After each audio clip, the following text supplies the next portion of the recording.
All right. Hello, welcome back to more Ace Attorney Trilogy. All right, so we are still investigating the first part of the case. So we are going to be doing some talking to some of the people here. And I keep forgetting about presenting profiles to people because this is not a feature that really comes back in later games, so it is easily forgettable. But one person who I don't think we've talked a whole lot about is Adrian Andrews. So I'm going to go around and present her to people. And of course we have Francisca because we just ran into her. But anyway, Adrian Andrews. Hey, that's Mrs. Andrews, or Miss Andrews. She's Matt's manager. Actually, I was interested in her for a little bit. Just a little. So, Mr. Powers likes this type of woman. What do you know about Miss Andrews? I bet there's fan art of that. Well, see, here's the thing. I don't really know her, you know? There's sort of a small rumor going around about her right now. A rumor? If you're interested, I'd be glad to share what I know. I get left out the two there. He's so happy. He looks like a lion that just found his next meal. He does, in fact, look like a lion. Though he is not the most lion-looking character in this series. He will show up whenever we get around to doing the Edgeworth games. Alright, what do we got? The gossip on Adrian. Yeah. Spill the tea, Will. Would you mind telling me about this gossip? So you are interested in it. I figured you would be. Yeah. I have such a weakness for celebrity gossip, too. Oh, really? You too, huh? Yeah, so take a look at this. Looks like a tabloid Miss Oldbag would read. Alright, let's see here. Jammin' Midnight Rendezvous? To the mysterious yet beautiful manager to the stars, Miss A.A. You see now, don't you? What? You can stop pretending to be in the dark, Mr. Wright. Juan Carita didn't have a manager of his own. Which means if we're talking about a certain manager with the initials A.A. Adrian Andrews? Yes, exactly. This is big news, but it seems kind of odd, that woman, Miss Andrews, together with the biggest rival of her client. It's that wonderful thing that can only happen between two people. Mr. Powers looks so happy. Pearls is just following along, not having any idea as to why he's smiling. Well, like the saying goes, one man's garbage is another man's treasure. What? Are you talking about, like, romance? You're garbage to me, but you're a treasure to another man. That's a Sigma male move right there, right? I'm sure Andrew Tate tells you to do that. Jamming Midnight Rendezvous, a superstar and an ultra-hot, mega-secret love scandal? Reliable sources say that Juan Carita has been getting in close with the mysterious yet beautiful manager to the stars, Miss A.A. Okay, thanks. Here. Can I present this to you? Sorry. Oh. You don't know what it's... You gave it to me, buddy! What about Francisca? Doesn't know. He wouldn't know. He would know who Edgeworth was, but he wouldn't know her. What about Oldbag? I never would have thought I'd see her here, of all places. The last time we saw each other was during that really bad incident, you know. I mean... When I look back now, I think of the good things, so it's not so bad, I guess. Yeah, I would love to go back in time and to relive a few of those good things. That's not funny. Yeah, I guess not. Okay. And one Corrida. And... yeah, I think we're good there. So we got a newspaper clipping. That's good.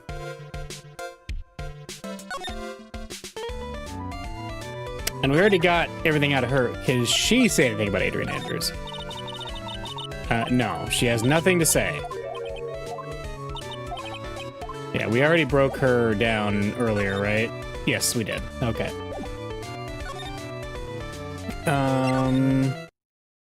Nothing new at Criminal Affairs. So that's good. Detention Center. Oh, March 21st, Detention Center, Visitor's Room. Ah, the lawyer dude. So, what did you find out? Well, I'm still in the middle of investigating. I see. But I've already told you everything I know, dude. Okay? What about Adrian Andrews? That's my manager. Did you meet her? Yeah. Oh, what do you think? Strong woman, right? And she takes good care of me. You're such a mama's boy. Okay, nothing new to say. What about Francisca? Dude, this person looks like a member of my fan club. Hold on a sec. I'm gonna ask the fan club president, okay? Dude, you know what? Forget I asked. Okay, nothing new. What about Juan Carita? Look, dude, I didn't kill him. I mean, the Nickel Samurai kicked the Gem and Ninja's butt, right? But it's not like I felt threatened by the likes of him. Yeah, I got it. Okay, that's fine.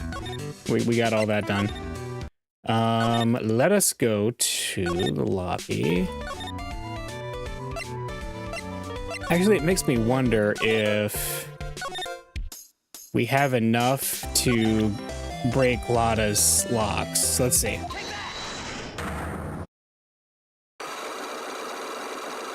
And she was looking for a scoop, right? And it's a newspaper article. Big scoop, yep. Okay. Answer my questions. Why were you loading around the victim's room? I mean, there's my unpleasant tabloid looking for a scoop. Looking for a scandal. Ah, Juan Carita and Adrian. Yes. This woman. She's Adrian Andrews, Matt Ungard's manager. Oh! The Nickel Samurai's manager caught secretly meeting with his rival, the Jammin' Ninja. It would be the hottest story of the season, wouldn't it? Aha! You're pretty good at this guessing thing, Mr. Lawyer. But you can't make up any old thing and think it'll make the papers. You gotta have backup. Backup? Yeah, you gotta have that what's it, news sauce? You mean news source? That's it. So show me something that shows that one guy had something with Miss Andrews. Right. The magazine clipping. This is the article from a certain weekly tabloid. Jammin' Midnight Rendezvous. To the mysterious yet beautiful manager to the stars, Miss A.A. Ah! Mr. Carita didn't have a manager of his own. What's more, his rival, Mr. Ungard's manager, Adrian Andrews, she has the initials AA. You saw this article and then thought to take some pictures of them as proof. That's why you were looking around Mr. Carita's door last night. Wah! Got it.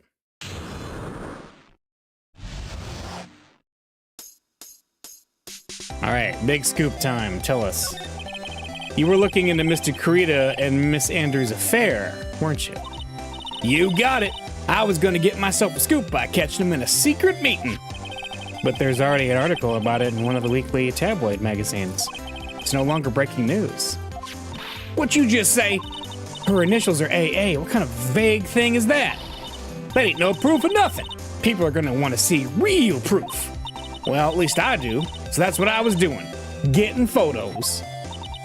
Oh, I'm gonna whip up the reader's interest with some gossip and a little misleading.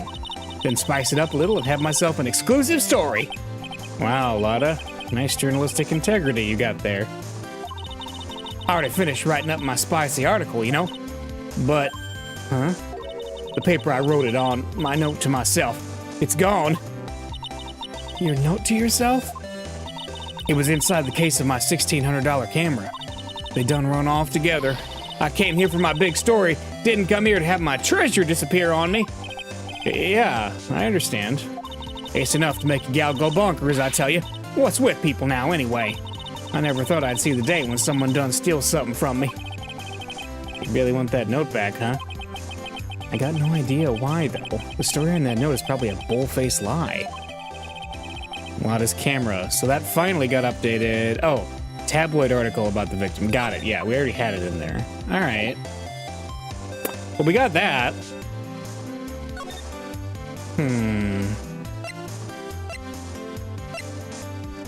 Makes me wonder if Adrian stole it. Because, see, she's got the motive for murder. So we have that now, which is kind of interesting. And yeah.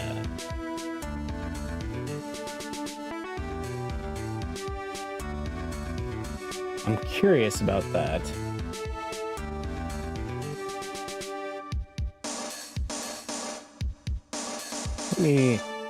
Let's see. So I want to check in and just look and see what we have for her.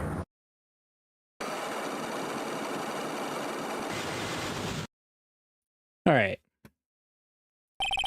The motive for murder. Why was one Kurita murdered? Right. I think I know the reason. Okay. She was not close. I've never been good at being intimate. Somehow I doubt that. Oh, the newspaper clipping, right? You and Mr. Kurita had an intimate relationship, did you not?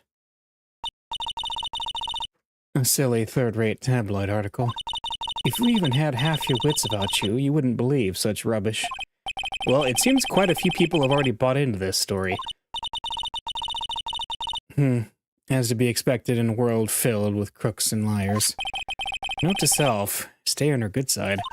In any case, I despise interpersonal relationships like that. I see, however, that didn't break any of her locks. What if there was a need for you to get close to someone? Me? Need to get close to Mr. Kurita?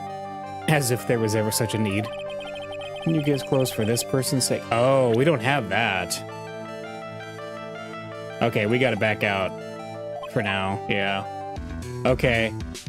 I'm like half recollecting this from, I actually watched the stage play of this last year. And I kind of like vaguely remember the plot of this one. And I know we don't know this yet. So let's look. Nothing new at Wright & Co. What about criminal affairs? Oh! March 21st, the police station, Criminal Affairs Department. Detective Gumshoe said they had an investigation briefing. Yeah. Oh, he's back!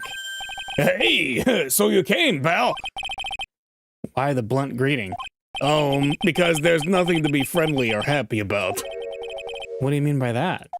Well, things look perfect this time around. The evidence and testimony are airtight. But we can't just roll over and die. We have to stay positive. Airtight testimony. So what do you mean the evidence is airtight? I can't give you all the details, pal, but there's two big pieces. Two? And both of them are in this photo. Well, thanks. Oh, yeah, we already have this photo.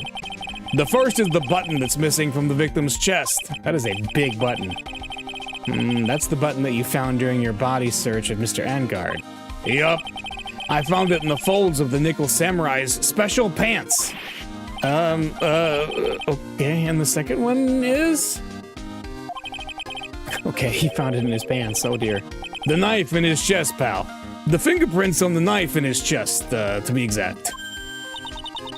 Fingerprints? Whose are they? You didn't even have to ask, little missy. It's obvious. The Madengods. Tomorrow's trial. I'll talk about being stuck between a rock and a hard place. All right, what about airtight testimony? So what about this airtight testimony? It's that old security lady, Miss Olbag. I thought so. What do you mean you thought so? Did she tell you something, pal? Well... And I even told her not to open that mouth of hers and blab to anyone. Her blab knob is stuck on 10, and there's no turning it down. Trust me. Yeah, well, Miss Oldbag saw it all, pal. She saw Mr. Engard come out of the victim's room around the estimated time of death. No way! Oh boy. All right, let's start talking a little bit more. Hey, do you know about this magazine clipping? We're pretty interested in this bit of gossip ourselves. The scandal with Mr. Kurita? But why? Well, 2 years ago, a woman committed suicide. Suicide? Her name was Celeste Inpax. And she was Juan Kurita's manager. The victim's manager? Wait, but he didn't have a manager. But that's not all, pal. Miss Inpax was Adrian Andrews' mentor. She taught Miss Andrews everything she knew about the business from square one. Her mentor? A woman who was both Mr. Kurita's manager and Miss Andrews' mentor. Could her suicide have something to do with this case? Do you want to know more about her, pal? Yes, I do. Celeste Inpax. She was the victim's manager and was also Miss Adrian Andrews' mentor. It's been 2 years since her suicide, and now those two are linked again by another death. Or maybe it's just a coincidence, but what? I'm getting sick of dealing with one foolish idiot after another. Miss Wankama! You can't seem to stop allying yourself with the enemy, can you? I don't need a traitor in my midst. You don't mean... I do. Scruffy. You have 30 minutes to get out of here. You are no longer needed. Goodbye. That's... Wait! Please! Wait, sir! I don't get this month's pay. I'll Quiet. If it weren't for traitors like you, I would have won. Is that what you want to say? What? Who? That voice. Edgeworth! He's back! It's been a long time, right? This person, this is Mr. Edgeworth? What am I going to do with you? Still blaming others when things go wrong. You haven't changed a bit, Francisca. You... How dare you show your face to me without a shred of shame upon it? You've served the Von Common name, dragged it through the mud. You even ran away with your tail between your legs like the ill-bred dog you are. Are you talking about the Von Karma family creed? To be perfect in every way? Then let's hear it, Francisca. How are things going? I hear you're having a rough time maintaining perfection in this country. You... Sass. You seem to be getting crushed under the weight of it all. That's why I came back. Keep your assumptions to yourself. I haven't given in yet. I won't lose. This case is mine. I'll never hand it over to you. Never. Mr. Phoenix Wright, I will see you tomorrow in court. It will be a clinical lesson on the meaning of total victory. Still the same wild as she always was. Let's talk, buddy. It's been a while. You see him? There he is, Miles Edgeworth. A gifted prosecutor. He disappeared suddenly a year ago. Talk about you. We're looking into leads, but we can only look into a few key players with our limited resources. There's no reason for us to waste our energy investigating this person. Wait. Yourself? What about Celeste Inpax? This woman is another key to solving this case. Do you really think so? She was Adrian Andrews' mentor a long time ago, but she was suddenly called away by a different show and became Juan Kurita's manager. And then, a few months later, Celeste Inpax died. But her death was ruled a suicide, right? Yes, but there's still one riddle we've yet to solve. A riddle? Her suicide note. It went missing. No one could find it. A suicide note that just vanished, huh? Okay. Francisca. Nope. Can't. Not gonna tell anything about that. Adrian Andrews. Adrian Andrews. She holds a large secret within herself. A secret? You can't help but feel that this whole case revolves around her. Possibly. Uh-oh. You're not gonna say anything about Old Bag? Like Matt Engard. While I was abroad, these deplorable types of actors became popular, I take it. Well, refreshing like a spring breeze is his motto. Refreshing? What's so refreshing about a spring breeze?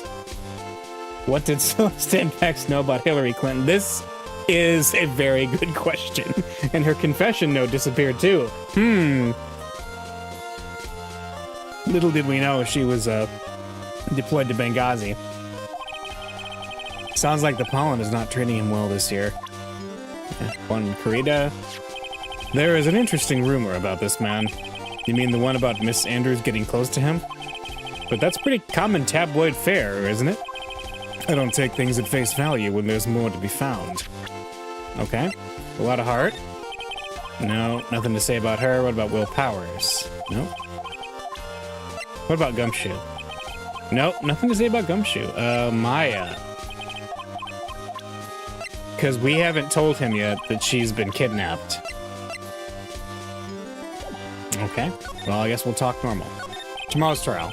I thought you, the prosecutor Miles Edgeworth, had gone and died. Mr. Nick! I never wanted to see you again. I think that's enough of a warm welcome for someone you haven't seen in a year. Are you gonna run tomorrow's trial? You heard her, right? That wild mare hasn't given in yet, it seems. So, no, I don't think I'll be making an appearance. Your hatred for me is quite unhealthy, not to mention one-sided. But I will say one thing. You can't win on your own at the trial tomorrow. What is that supposed to mean? Why is Phoenix so... So, this is like a weird thing that the fifth case of the first game is one of my favorite cases in the whole series, but it does... Like, it wasn't originally part of the trilogy, right? So, I feel like some of the history between Edgeworth and Phoenix in that case makes this reunion a little odd. But, well, it's a minor detail. It's a minor detail. I have something definitive that you lack, and working together is the definition of teamwork. It's the power to find the truth. The truth. In order to understand this case, you have to understand a certain truth. Well, if you ever feel the need for my assistance, it is available to you. I'm not in charge of this case, so I can be a bit more generous with information. Just what's going on inside his head? The proof of Von Karma blood. A lot of things may have happened, however, Manfred Von Karma was still my mentor. And a perfect win record is proof of Von Karma. 1 year ago, you could not establish guilt in a few cases. Are those losses the reason you suddenly disappeared from the prosecutor's office? No, I mean, again, the last case made it fairly clear what was going on. Did you leave because you'd lost your perfect win record? I think your motivation for prosecuting trials was so selfish. It'd been better for everyone if you never came back from the dead, Edgeworth. I see. Then let me ask you something. Why do you stand in the courtroom? What is your reason? Why do I stand in court? Well, with Francisca, she almost always says, I will defeat you this time, the instant she sees me. But the courtroom is not a personal battlefield for prosecutors and lawyers. I stand in the courtroom to defend my client, to save their lives. To save your client, you say? Those who think only of their own ego-driven goals. Those kind of prosecutors are reprehensible to me. And as it stands, the majority of the series is full of them. Even if you're a prodigy, or someone like you, Edgeworth. It looks like there's still a lot you have yet to learn. A lot I have yet to learn? Me? Well, that's enough for now. The time when you'll see is coming soon enough. Okay, missing suicide. Miss Impax's death was most certainly a suicide. Of that, there is no mistake. However, we could not find her suicide note. And that's when the police began to suspect that someone had hidden it. The suicide note? But how do you know Miss Impax had ever written such a note? Well, there was no solid evidence. However, we did find traces of ink on her right index finger, which makes the likelihood of a suicide note very high. But who would hide such a thing? The police think it was Mr. Juan Corrida himself. Or shall I say, Mr. Juan Clinton. The victim... He was the one who found her body, which makes him the only person who had a chance to hide her note. Mr. Kurita hid his own manager's suicide note, but why? As long as her note is missing, any speculation beyond this is meaningless. For now, I think you should look this over. This is the suicide report. For part 1, anyway. Part 1. Okay, suicide report. Was it hidden? Alright, well thanks, I'll look it over. Boy, I'm looking forward to getting some sort of note from YouTube about a certain word that I've been having to say over and over again that they don't like very much in their videos.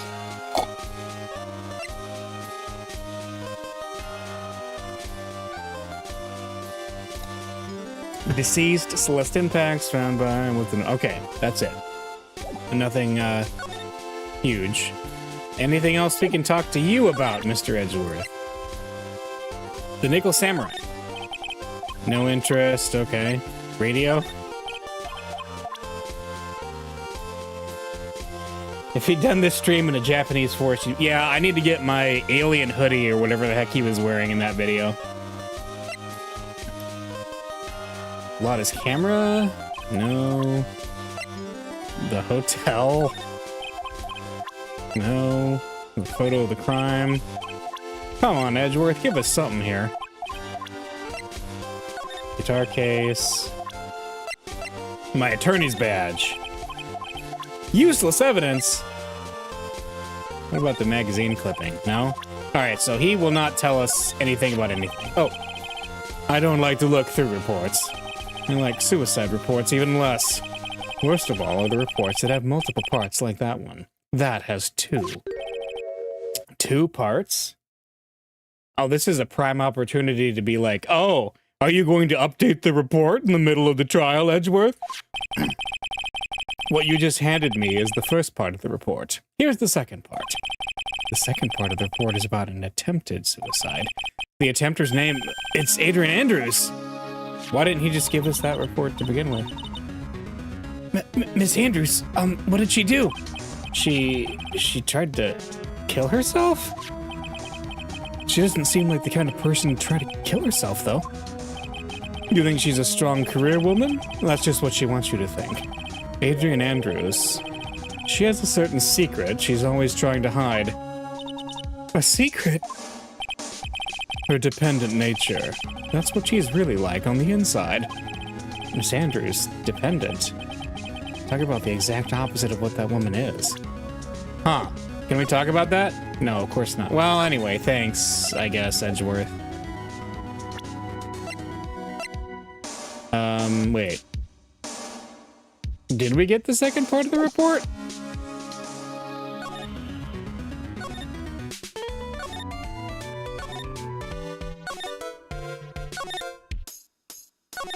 Well, we could... I guess now is a good time to confront her. March 21st, Gatewater Hotel, Enguard's hotel room. Oh, looks like Miss Andrews isn't here. That's not good. Still have a few questions I want to ask her. And she has that psych lock on her heart, right? Well, we don't have much of a choice. I guess we'll have to come back later. Okay, well, thanks for telling me that she's not here. So we got everything from Lotta. What about, Kurita's room? There's nothing new here. Yep, nothing. Enguard's room is... I think we've already looked into Enguard's room. So we can go back to Viola Hall. Oh yeah, Will, could he tell us anything about this? No. Oh, could Lotta tell us anything about this? Nope, she doesn't know anything. Alright, as much as I hate to do it, does Old Bag know anything about this? Nope. So the only person we could talk to about... Oh yeah, I think this is the first time we hear Edgeworth's theme song properly, too. Because his theme song doesn't actually play in the first game.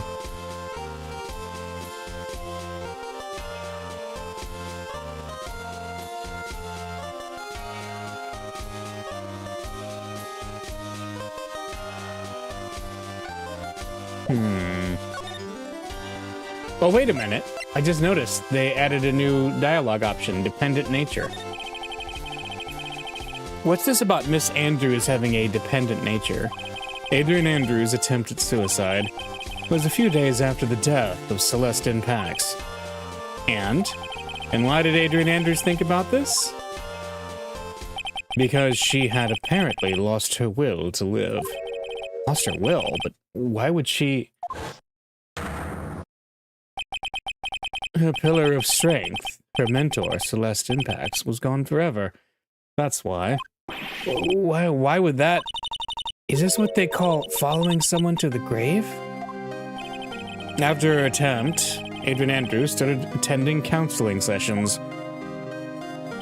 She is someone who needs a person in whom she can trust, absolutely.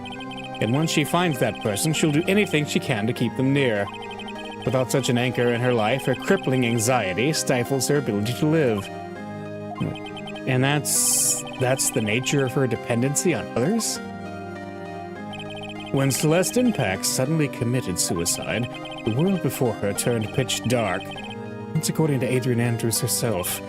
Then that means her super confident attitude, it's all a facade. She's only copying her mentor's behavior to hold herself together. How terrible. Yeah, okay. Tempted. Wow. Okay, that's big. Does Matt know about this?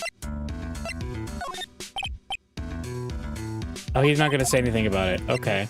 Thanks. Great. Okay. Well then, let's go see if she's back yet.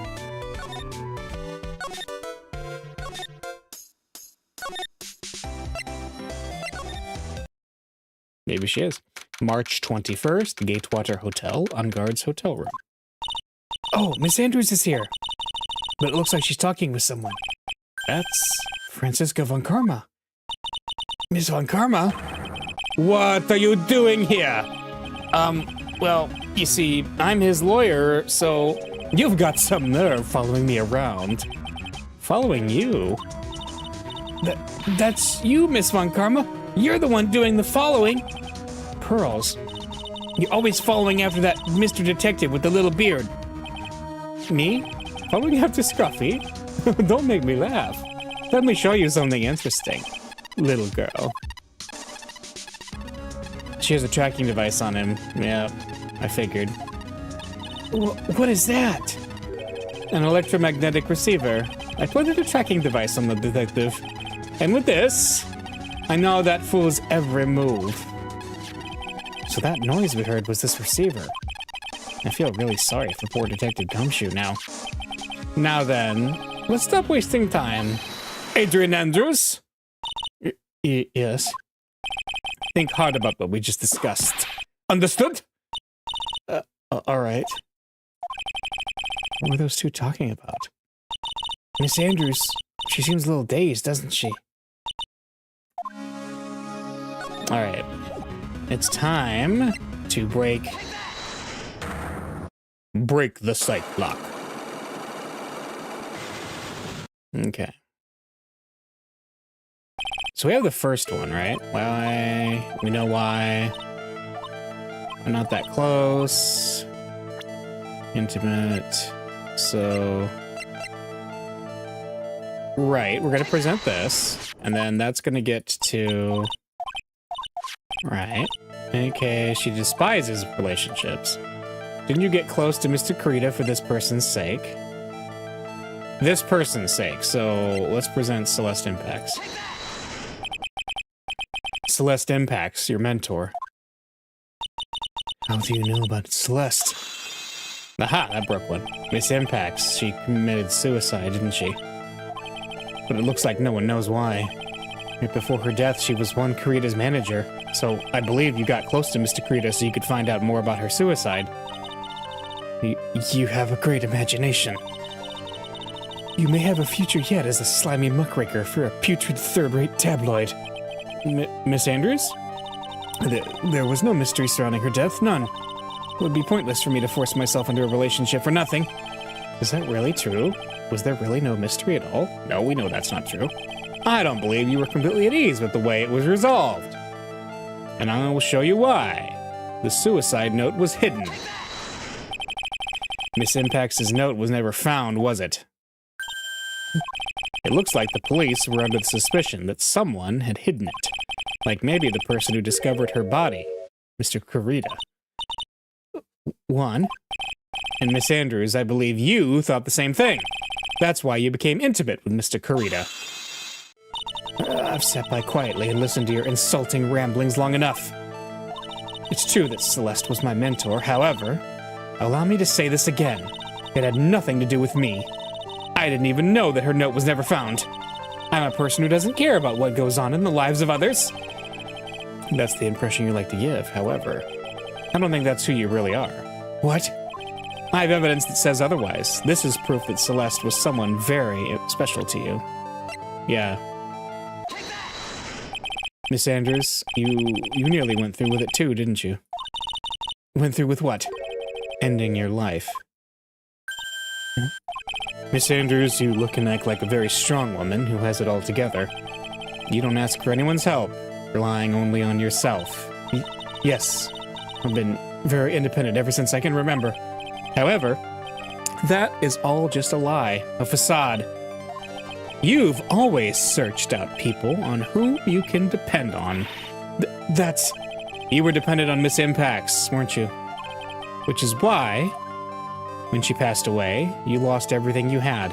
Stop! When Celeste passed away so suddenly like that, I died a death of my own, but no matter how hard I tried, I couldn't stop thinking about what had become of her note. You must have heard about the police report, the one that said the police suspected Mr. Corrida of hiding Miss Impax's note.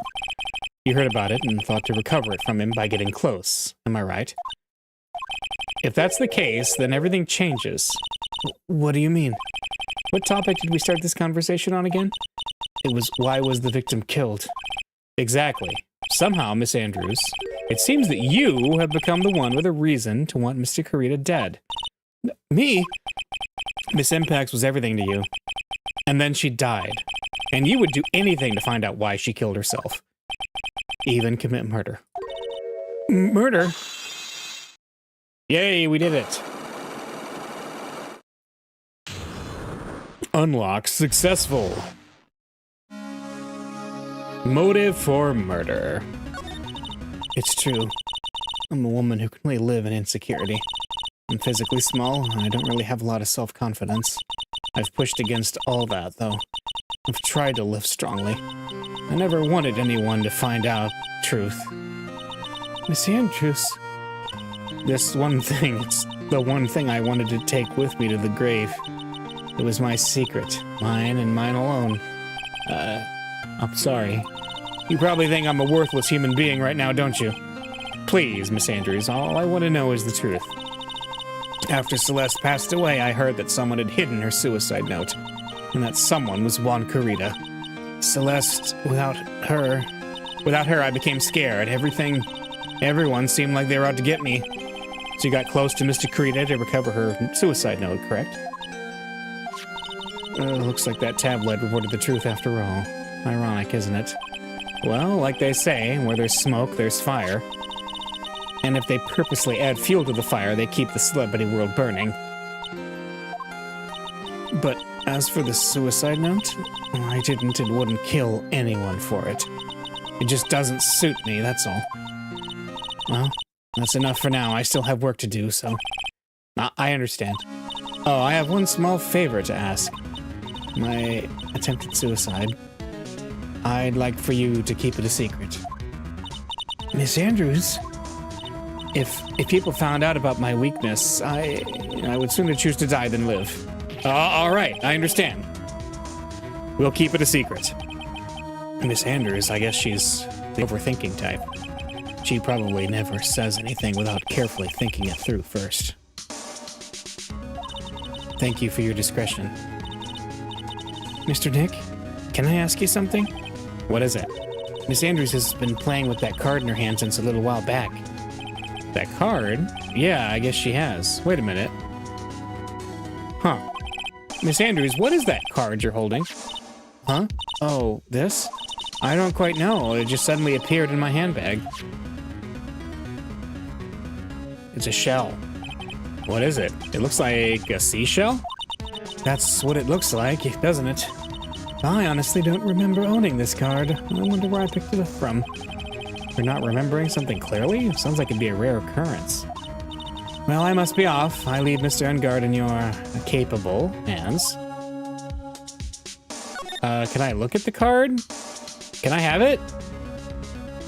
Can I have it? No? Okay. Oh, March 21st, Gatewater Hotel, hallway.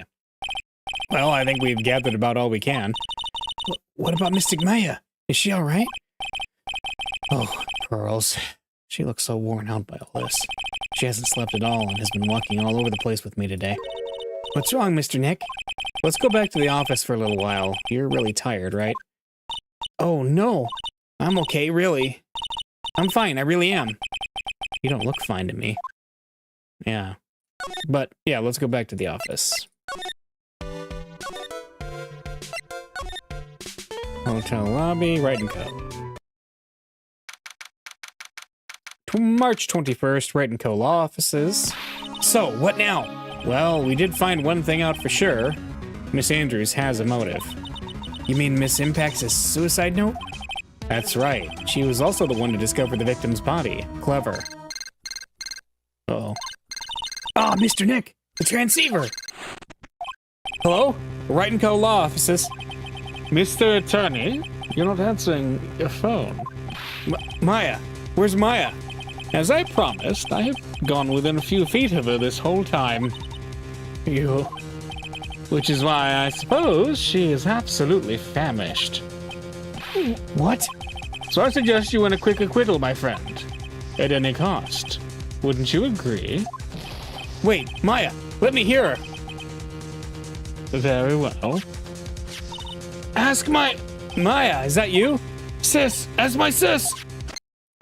Maya! Damn it, he cut me off. Mystic Maya said ask my sis, didn't she? Sis? What does she mean by that? Oh, come on, Phoenix, you know what she means. Don't be dumb. Oh. Thanks for saying that, Mia. Come on, Phoenix. Ugh, you're a hopeless one. Sorry. Mia! I have a message from Maya. So come, ask me anything you want about her. Alright, Maya's situation. How's Maya? She's safe, for now. That kidnapper is one to keep his word, it seems. I'm glad to hear she's safe, but Mia, how did you know? As soon as she was locked up, Maya called for me. I read the note she left, and I gathered as much information about her surroundings as I could. I didn't know you could use spirit channeling like that. Pretty smart of her. And the kidnapper. The kidnapper, what's he like? I don't know. Apparently, Maya went to answer a phone call at the hotel and was drugged there. And? She didn't see the face of her attacker. Ugh. Maya's locked up in a very dark place right now. I'll tell you everything I heard when I was with her. When you were with her? Alright, date? Unknown. Time? Unknown. Location? Unknown.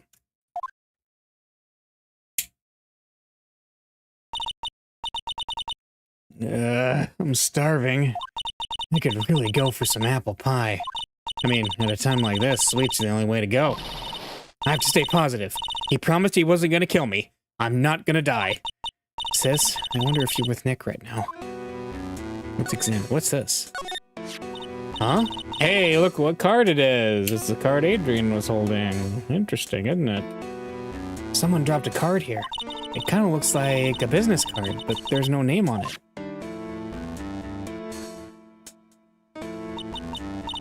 It's a picture of a seashell, I think. What a strange card. Yeah.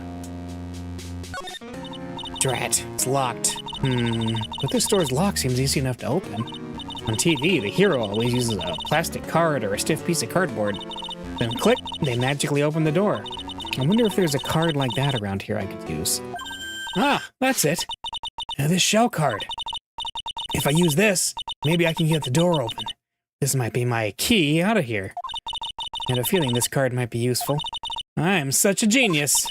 All right, now if you'll excuse me, Mr. Kidnapper. I did it. Okay, now I'm getting the heck out of here. I shouldn't keep Nick waiting or worried. Okay. To be continued. Huh.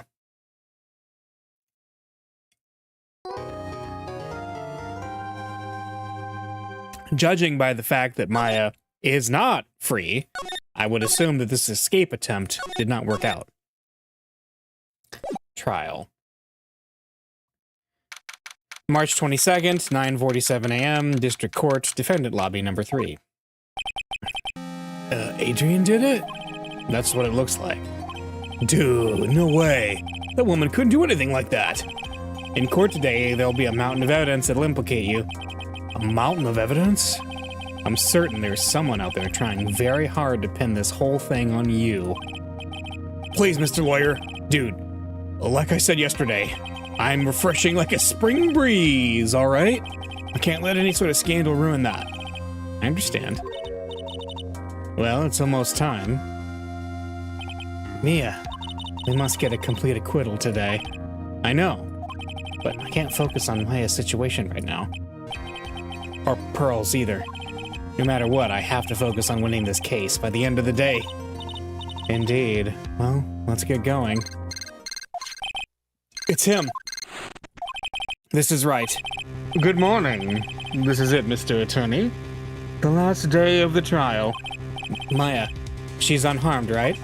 Well, when I checked on her earlier this morning, she seemed a bit, how shall we say, tired. Huh? Don't worry. People don't die that easily. Besides, what you really should be concentrating on is winning today's trial. For my sake as well as yours, you must win today's trial. Which is why I sent you a little present this morning. A present? What in the world would you want to give me? Oh, you'll figure it out once the trial starts. And even if you don't like my gift, I expect you to graciously accept it. And win the day's contest, if you please. Wait. The kidnapper sent me a present? Mr. Lawyer Dude? Who was that? No one. It has nothing to do with you, so forget you heard anything. Dude, did your nose just get longer? March 22nd, 10 a.m., District Court, Courtroom number 3.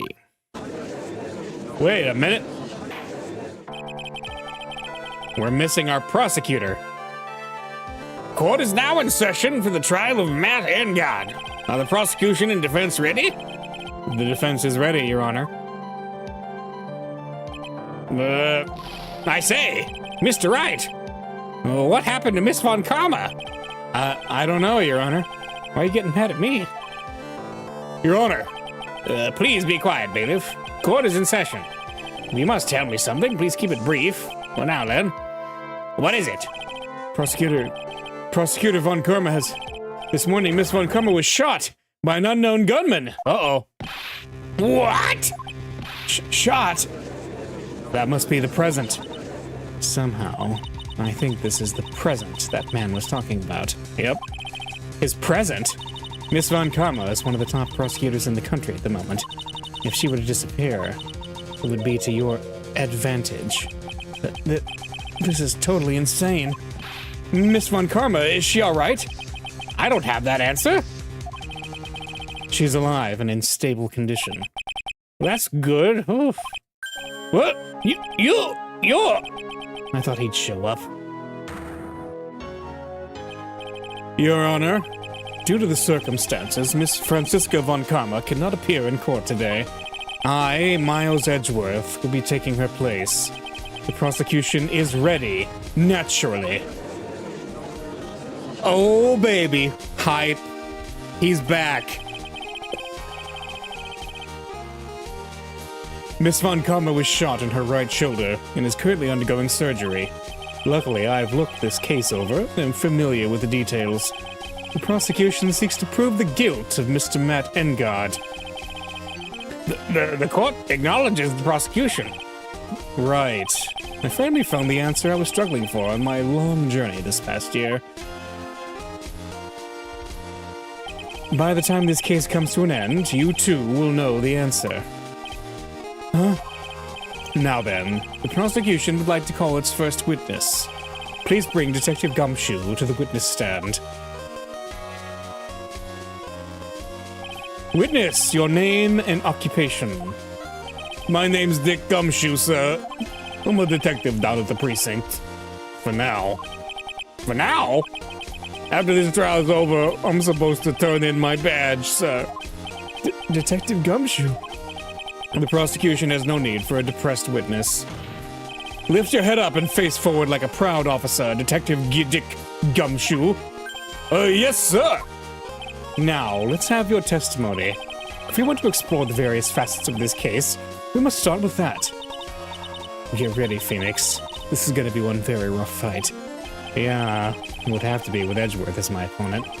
The answer he was struggling for. Interesting. Show me this answer you finally found, Edgeworth. Witness testimony, the bare facts of the case. This murder happened after the Hero of Heroes Award ceremony, sir. The victim, Juan Carita, was found dead in his hotel room. After looking into the cause of death, we believe he was definitely murdered, sir. At first, we thought there was something suspicious about the empty guitar case. However, we later found out that the guitar case had nothing to do with the murder. After the award ceremony ended, the victim was alone in his room. Yes, sir. Both the victim and defendant went alone to their rooms, sir. I see. Mr. Wright, you may begin your cross-examination. All right, here we go. Happened. All right. Would you please give us a brief timeline of what happened after the ceremony? Okay, pal. The ceremony started at 6 p.m. It ended around 8 p.m. And then there was a short break. A special post-ceremony show was supposed to start in the lobby 30 minutes later. And that's when the victim's body was found, correct? Which is to say, the murder occurred during that 30-minute break period. Please continue with your testimony, Detective. The victim was found dead. Okay. The person who discovered the victim's body was Adrian Andrews, correct? Yeah. Who is this Adrian Andrews you're talking about? Oh, she's the defendant, Matt Engard's manager. She's a really pretty lady, sir. Ah, so she's a pretty lady. I wonder if she'll grace us with her presence. When the post-ceremony show was about to start, she went to get Mr. Engard. After visiting his room, she next went to the victim's room to get him for the show, sir. I see. And that's when she found the victim's body. After looking into the cause, we believe he was definitely murdered. Okay, we'll go with that. The cause of death, wasn't that because Mr. Carita was stabbed in the chest? Only a careless amateur would believe something so brainless as that, pal. Take a good, hard look at the crime photo. Now, a real pro's attention will be drawn here, to this bandana. Banana? His bandana, sir. That's the thing wrapped tightly around his neck, sir. Ah, yes, I see. His banana-scented bandana. Then what about the knife? It seems to have been stuck in the victim's chest on purpose after his death. Judge is up to some monkey business. We have a crafty murderer on our hands here. All right, we got the autopsy report. Time of death, 8:15 p.m. Cause, strangled with a scarf, then stabbed with a knife. Interesting. At first, we thought there was something suspicious about the empty guitar case. Okay. And why did you think that? Because it was empty, pal. The German Ninja doesn't go anywhere without his bright red guitar, and we couldn't find it anywhere at the scene of the crime. Oh, then how about this theory? A fan really wanted the guitar and he did the crime to get it. How's that? We thought of that too. But the only fingerprints on the guitar case were the victims. Only the victims, huh? I see. Ah, so much for my theory, then. All right, empty. Guitar case, there's some water, but only on top of the lid bears Karita's fingerprints. Got it. However, we later found out the guitar case had nothing to do with the murder, okay? What convinced you it had nothing to do with the case? The guitar wasn't at the Gatewater Hotel that night. Well then, where was it? The bright red guitar was eventually found at the TV studio. The victim, Juan Karita, had apparently taken the case with him, sir. So you mean he forgot to put the guitar inside the case? Yes, sir. Even when he was on stage for the ceremony, he didn't have his guitar. So that guitar case was empty even before he got to the hotel? Yeah, that's right. So it really had nothing to do with the case after all. I don't know. That seems really odd that the character whose whole shtick is that he plays the guitar on the night he was supposed to be doing an award ceremony and like competing wouldn't bring his guitar or something that's fairly iconic with him.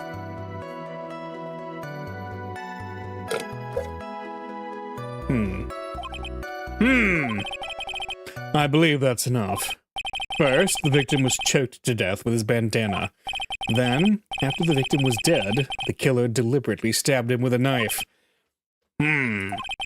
Which brings me to my next point. Why then did the police arrest Matt Engard? Because there was reason enough to suspect him. Here it comes. Looks like Edgeworth's back in full swing. Very well. Detective Gumshoe, please testify about this matter. Yes, sir. Why arrest Engard? Here we go. Matt Engard and Juan Karita were huge rivals with each other. They each thought the other guy was in his way. That's motive enough in my book. As for evidence, there's the Jammin' Ninja's button. It was ripped off of the ninja costume and was found in Mr. Engard's hakama. The defendant's fingerprints were also all over the knife. The defendant brought the knife for the crime, which makes this a premeditated murder. So the defendant's fingerprints were found on the knife used in the stabbing. It was sort of sticky on the handle. So the fingerprints came out pretty clearly, sir. Alright, knife added to the court record. Got it. And there's this button. That was found in the defendant's clothes, was it? And is this button also covered in blood? Yes, and we know that the blood on it is the victim's blood, sir. What? Alright, was ripped from his costume, is covered in Karita's blood, and found in Engard's hakama. All of this points very clearly to the defendant, doesn't it? Yes, it most certainly does, Your Honor. Ready to give in yet, right? Huh, I'll find the hole in your argument somewhere.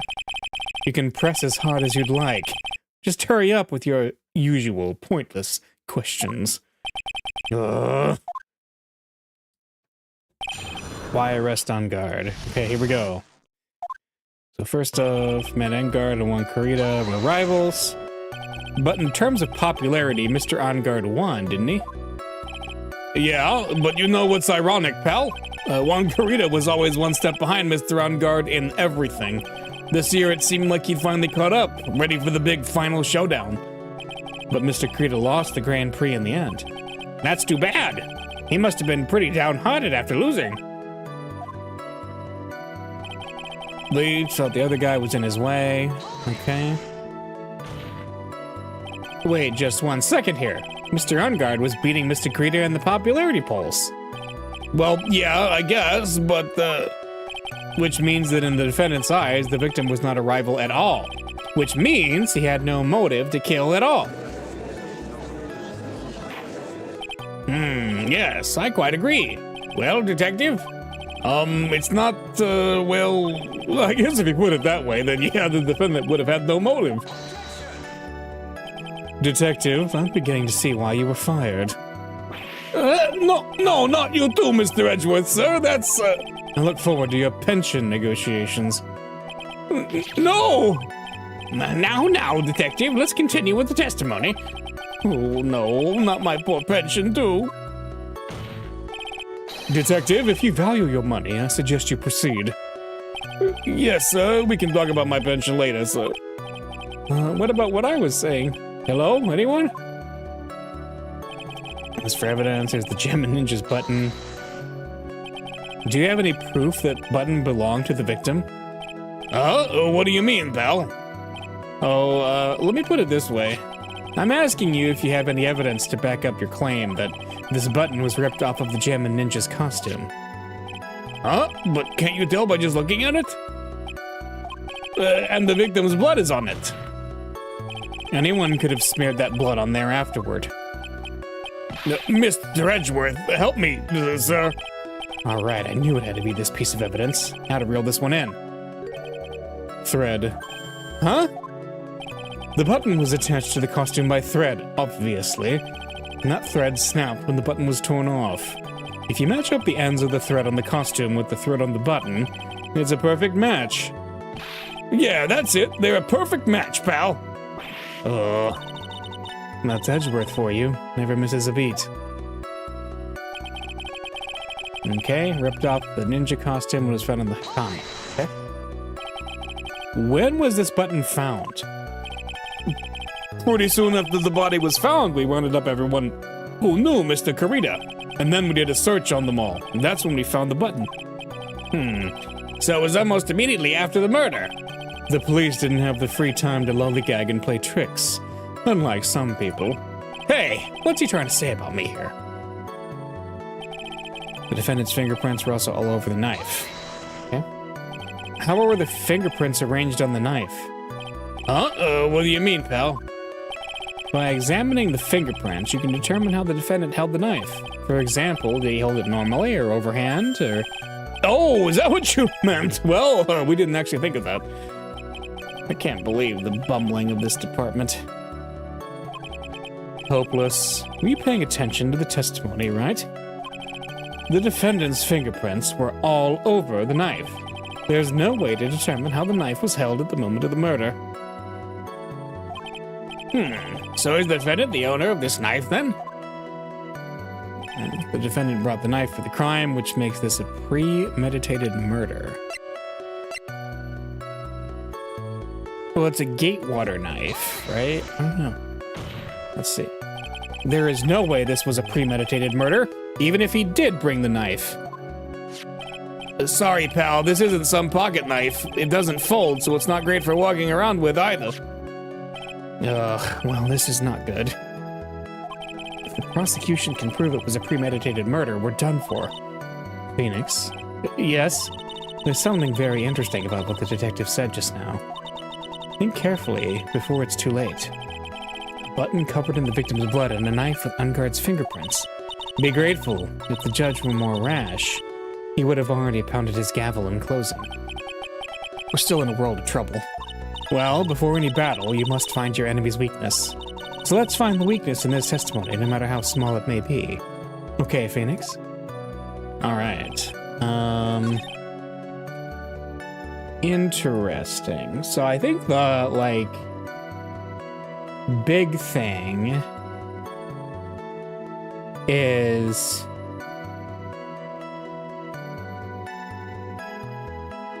the knife belongs to the Gatewater Hotel. And I think there was a little bit of a clue there that the last question, or the last statement, in what Mia just said, the last statement is important, so... Wait, I missed that thing from Great Ace Attorney that shows how far you are in the conversation. Alright, defendant brought the knife, which makes this a premeditated murder. Let me look at my evidence.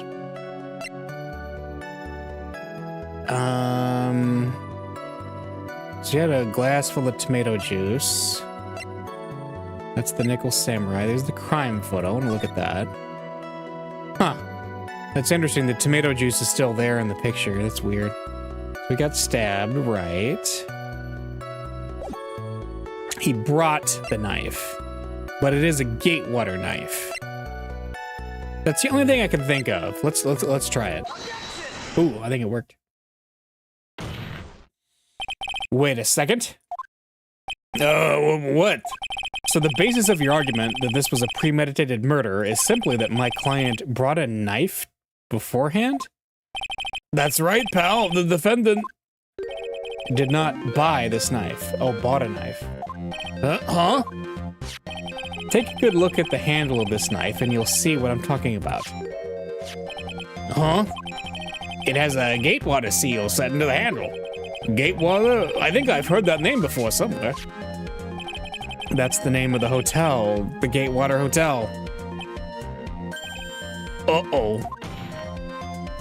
The murder knife was actually property of the hotel, which means this murder was not premeditated. Yes, that's very true. This is a very big... What is it, Mr. Edgeworth? I'm sorry, but the defense is simply too careless. What? I think whether the crime was premeditated or not has already been determined. How so?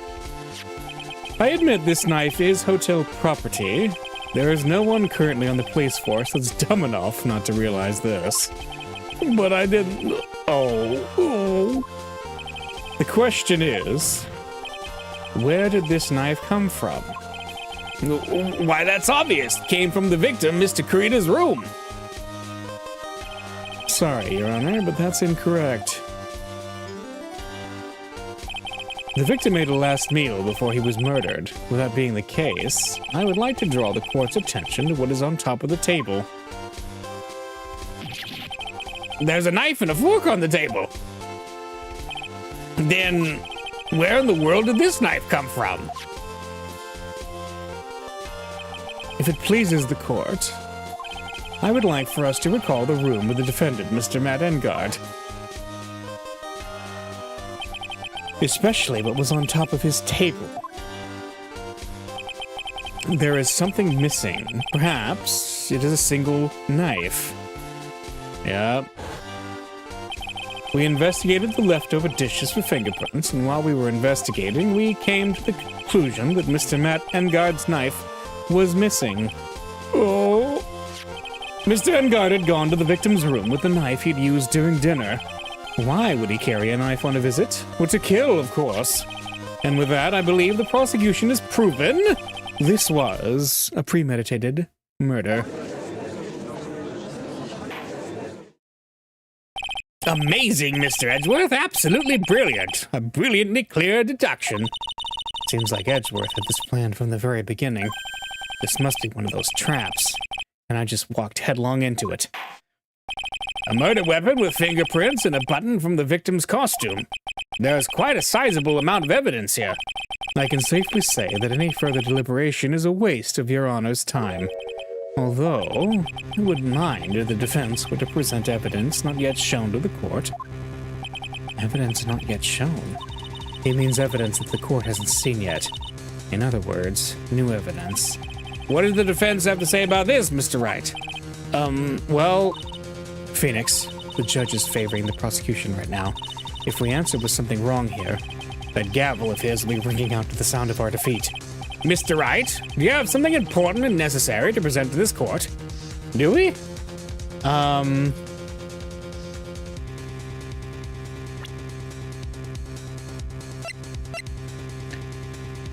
Alright, we know the guitar case, her camera...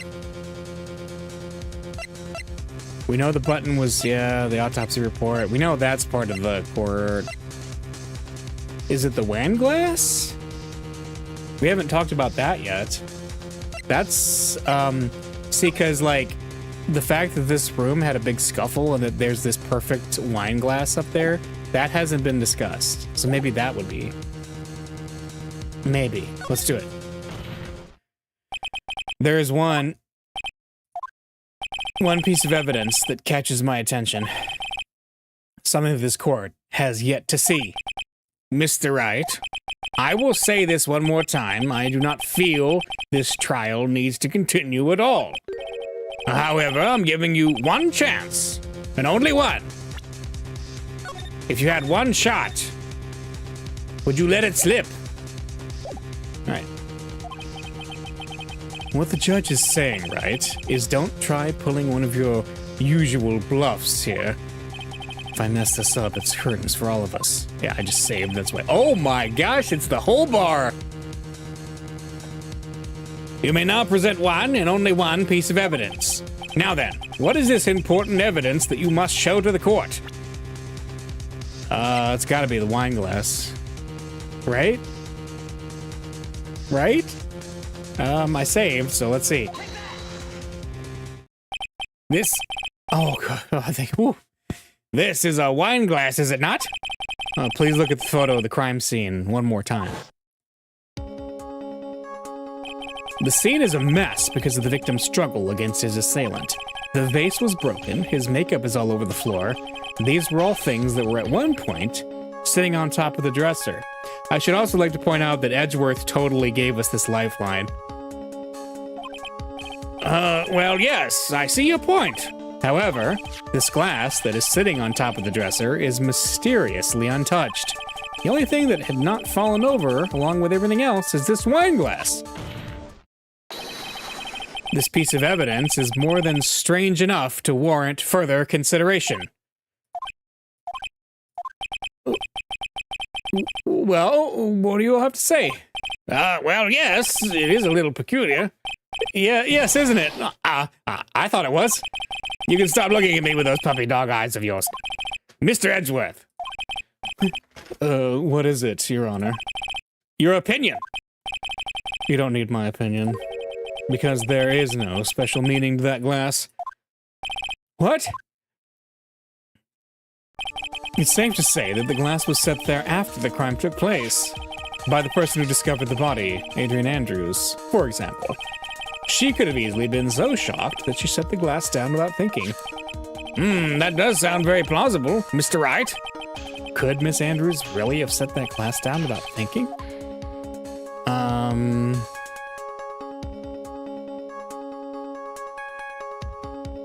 I think I have to say no to keep things going, because if it's like, oh yeah, Edgeworth's right, then the case just ends. That's what I think, at least. But I'm going to save just in case. We're going to save it up. Here we go. There's no way.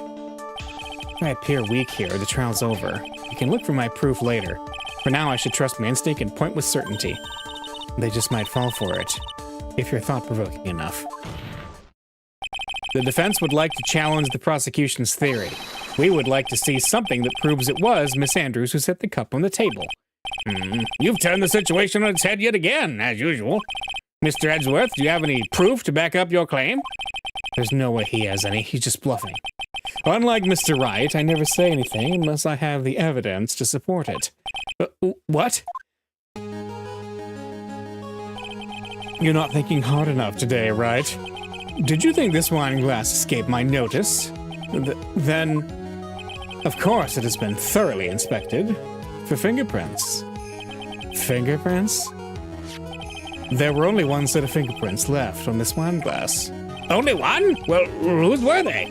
They were not the victims nor the defendants, rather. They were of one Adrian Andrews. What? Oh no, it has Adrian's fingerprints on it. Okay. Not great, not great. That is why I said that the person who discovered the body had left it there. Are we done here, Mr. Wright? Oh, I can't believe I fell into another trap. Miss Andrews was probably holding the glass when she went to see Mr. Carita.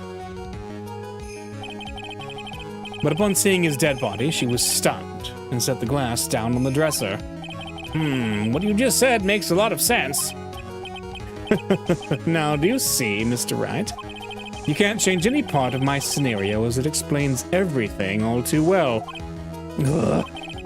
I've thought long and hard this past year about what it means to be a prosecutor, and from here on out I will show you the answer I've come to discover. Wait a second, Mr. Edgeworth. I think the prosecution has provided enough evidence for me to enter my verdict. Unfortunately, I cannot allow you to pass judgment yet. The prosecution has yet another witness who would like the court to hear from. Another witness? Yes. Bailiff, please bring in the next witness. What in the world is Mr. Edgeworth thinking? Yeah, what is he thinking? He's intentionally making the case go on longer. Now then, witness, please state your name and occupation. Oh, here we go. Witness, your name and occupation, please. Ooh. Gotcha. Ooh. I wonder what happened to that calm composure he had earlier. Oh, edgy boy, it's been, what, a year since we last met, hasn't it? You should be more than happy to see me. I saw the report with her testimony, but who knew that under that helmet, it was the Wicked Witch of the witness stand? I tell you, this time I know what I'm supposed to do. So today, I'm going to tell you anything and everything, even things that don't have to do with that terrible crime. Miss Witness, that terrible crime is all this court needs to know. Oof! Shush! I'm talking to my dear Edgy Wedgy right now. Don't interrupt us, Gramps. Yes, madam. No, please, by all means, interrupt her, please. Anyway, witness, your testimony, please. It's true what they say, that youth are hot-headed nowadays. Not that I mind at all, Edgy. Now then, what should I start with? The witness was on security detail at the hotel on the night of the murder. Is this correct, Miss Soulbag? It was a great job being able to see my dearie Juan. It was almost too much for my little heart to handle. You mean you were a fan of the victim? Look, everyone's crazy over that Vanguard, saying he's cute in a fresh way or something. But not me. I wouldn't say anything so silly. After all, I have no interest in a little child like him. I'm only interested in a real man, Juan Carita. But those two were the same age. Anyway, as I was saying, I was pacing in front of his room that night. Very well. Please tell the court what you witnessed the night of the murder. Leave it to me, Edgy Poo. What you witnessed. Anyway, after the ceremony, I went to pace around in the hallway in front of his room. There was something I was interested in finding out, you know. Well, since I was on the job, I made sure to keep a good eye out the whole time. That's when someone showed up. It was a man coming out of poor Juan's room. It was Vanguard, Mad Vanguard. He was trying to sneak his way out of Juan's room. Uh-oh. That's pretty rough evidence. So Mr. Vanguard came out from the victim's room. See, it has to be him. He's the murderer. I see. Well, Mr. Wright, you may begin your cross-examination. Okay, what you witnessed. After the ceremony, went to pace around in the hallway. Let's go. Miss Oldbag, what was your post on that night? The lobby. I was supposed to help set up the stage for that trifling show, but I refused to help, I'll have you know. It was for that lead-headed samurai show. I even took out a few of the nails. Maybe it was a good thing the show didn't go on. Besides, that manager with the glasses seemed to be working hard at it without me, so I thought I'd take a break and spread my wings a little. And that's when you went to hang around the victim's door? Something I was interested in finding out. Okay. Something you were interested in, and just was that. What was that? It's not some little thing I can just go around telling everyone, you know. It's top secret between me and Juan. And Edgy Poo, of course. Mr. Edgeworth, what is this thing she was interested in? I have no idea. I despise gossip, Your Honor. Gossip? But should it prove relevant, we can always have it appended to her testimony later. It looks like we shouldn't force it right now. And did the witness stay in the vicinity of the victim's door the entire time? Well, sure, good eye the whole time. Got it. Oh, then would you tell us the number of people who went in and out of Mr. Carita's room? I have no idea. I wasn't born so I could count things for those who didn't pay attention in class. That's why ever since I turned 20, I keep keeping track of how old I really am. Yes, well, that would explain why your age was not included in the report. It really isn't, is it? Nope. Age is question mark, question mark. In any case, the witness then saw someone, correct? That's when someone showed up. Okay.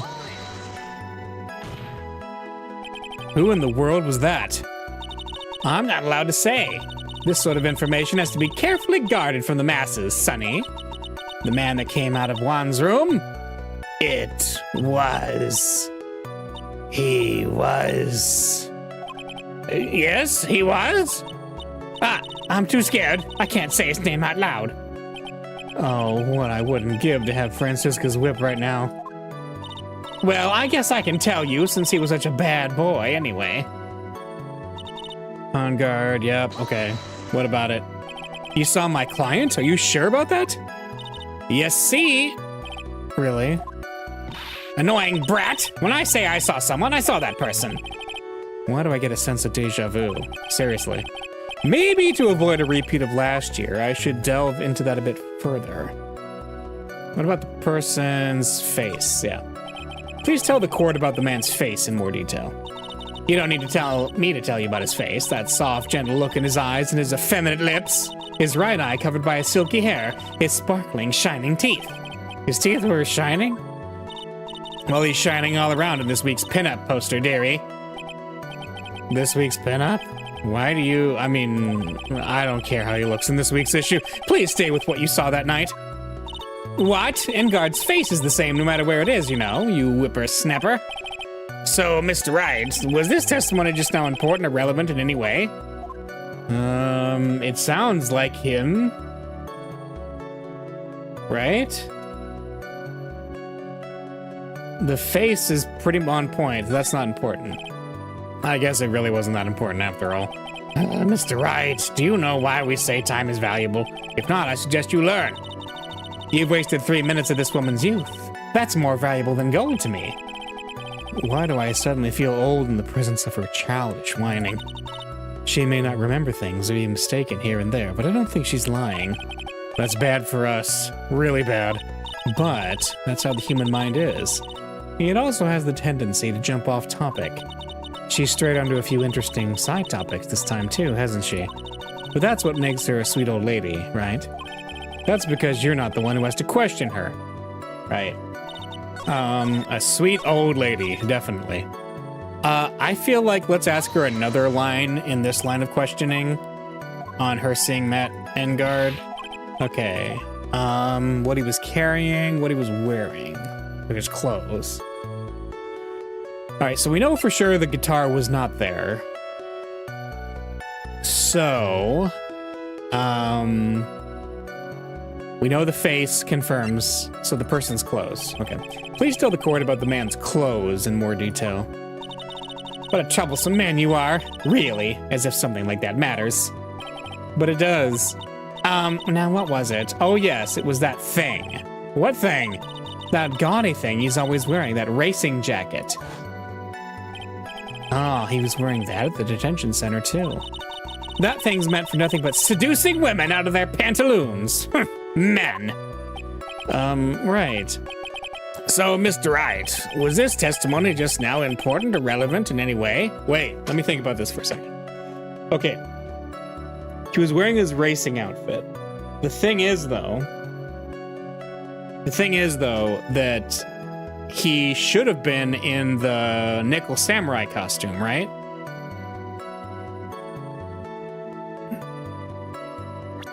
Right?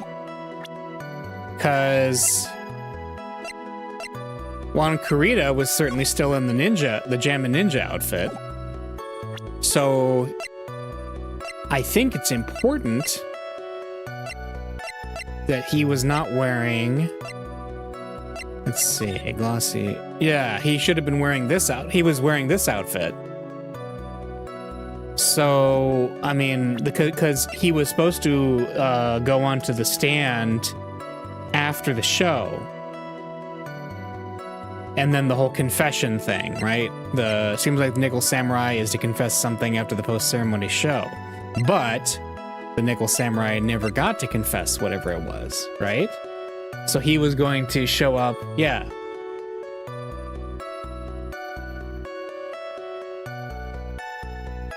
Okay. It was important. I'm gonna say it's important. Of course it was important, Your Honor. Then perhaps you would like to point out what part of that testimony was important. Don't you see it, Edgeworth? Your Honor, I request what the witness said about the jacket be appended to her testimony. I don't quite see where you're going with this, but all right, witness, please. Well, I don't like to badmouth anyone without reason, but if I must. What did she say? He was wearing his flashy racing jacket. Honestly, it's all just for show. Okay. Are you sure the defendant was wearing a racing jacket? What do you think? It's not like I've seen him in anything other than that horrible thing. I'm sure he was wearing it. Oh, you should have seen him in something. She's so sure of herself that's at the point of self-absorption. She may not remember things. Okay, hang on. So, there's a I already know there's a contradiction from that point. But, let's see, what was covered? Right, because it was, wait a minute, if he was wearing his regular clothes, there we go. Because it was found in, his Nickel Samurai costume. So, if he just got done murdering the guy, and he was wearing his regular clothes, that means that he... Yeah, there's a contradiction there. Miss Oldbag? What? Don't say my name for no reason. Do you know what this is? Ah, it's button number 2 on the Jammin' Ninja's costume. Now I know she's an obsessed fan.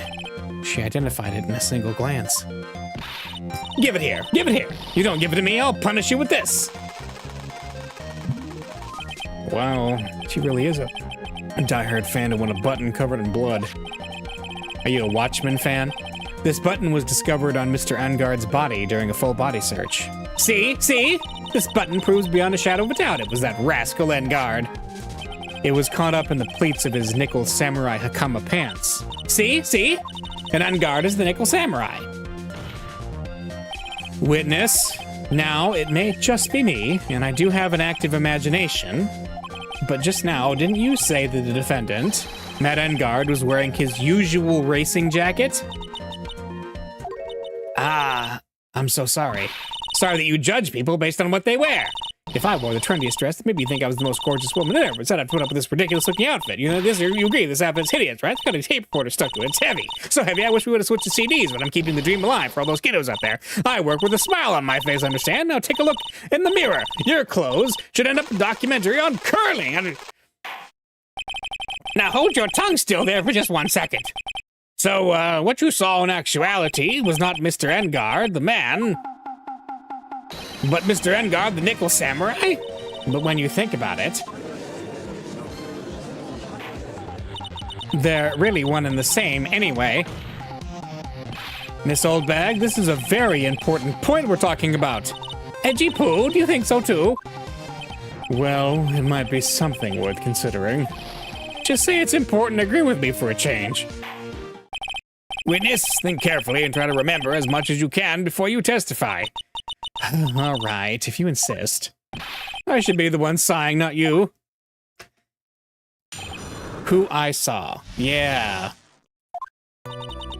Engard, yes, now I remember. The Nickel Samurai, that's right, it was the Nickel Samurai that I saw. Yes, it would have been convenient for him to wear his costume during the murder. He had to go to that post-ceremony stage show right after the crime, you know. So he must have worn that Nickel Samurai costume when he was stabbing poor Juan. I knew it. I knew you'd say he was inside that costume. What? Did you think there could have been someone else inside that costume? Don't be a bad little boy thinking such rude things. This was literally the thing that you got wrong in the Steel Samurai case. Okay. But the possibility does exist. Ah, youngins today, I told you there's no way it was anyone else. How do you know that? Because I said so. And what I say is the truth. At least she's just as delightful a witness as she was a year ago. Mr. Wright, you may cross-examine the witness. All right, who I saw. Here we go.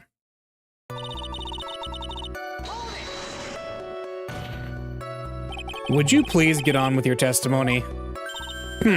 Watch your language, young man. What sort of tone is that to take with an elder? My youthfulness isn't what it used to be, so you should forgive me for everything. If you keep on barking at me like that, I'll start singing at the top of my lungs. What? A striking figure by the sea, standing all alone is he. He's the Nickel Samurai. She's actually singing. Someone help my poor ears. Mr. Edgeworth, can you please do something about this racket? Witness, I'll give you a piece of gum later if you'll be good and stick to the facts. Okay, you promise, right? Right, I'll be sending the bill for the chewing gum to your office at a later date. Remind me to send you a thank you note later too, Edgeworth, old chum. The Nickel Samurai. It was the Nickel Samurai that I saw, okay? Be a little more careful with your testimony, please. Not too long ago, you said he was wearing his racing jacket, and now he's not? Not too long ago? Then let me ask you this. When you were itty-bitty, what was your grand dream? Huh? What did you want to be when you grew up, whippersnapper? My dream, huh? Well, I wanted to be Judge Whackner, hero of the public's court, so what? See? And look where you are now. You're not Judge Whackner, are you? Are you? Well, what I said earlier. Who puts any weight into things like that? The now is everything. I can't be held responsible for the past. Since when did court become theatrics over testimonies? All that matters is that man was inside the costume. Isn't that enough? Okay. Would have been convenient for him to wear his costume during the murder. Okay. And why would that be?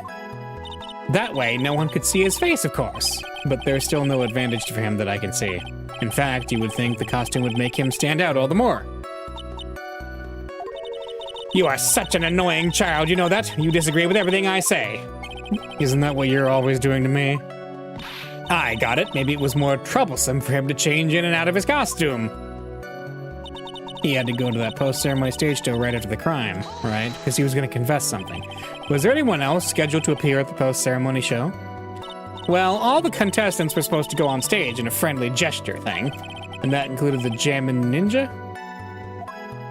Of course it included him.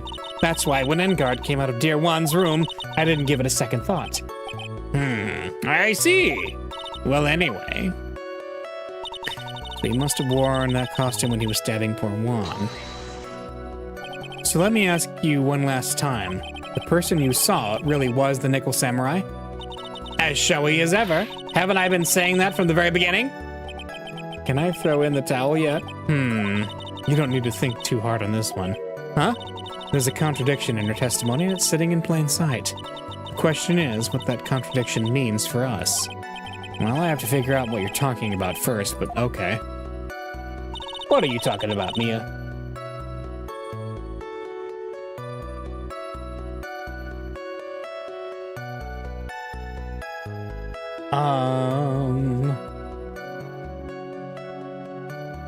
Let's see. Where he had to go, must have worn that samurai when he was stabbing. I mean, that's like the most inflammatory statement. So what do we got? We have he was strangled with a scarf, then stabbed with a knife. We know that. There's the victim's blood and oh, wait a minute. Kate Waters engraved, Jammin' Ninja.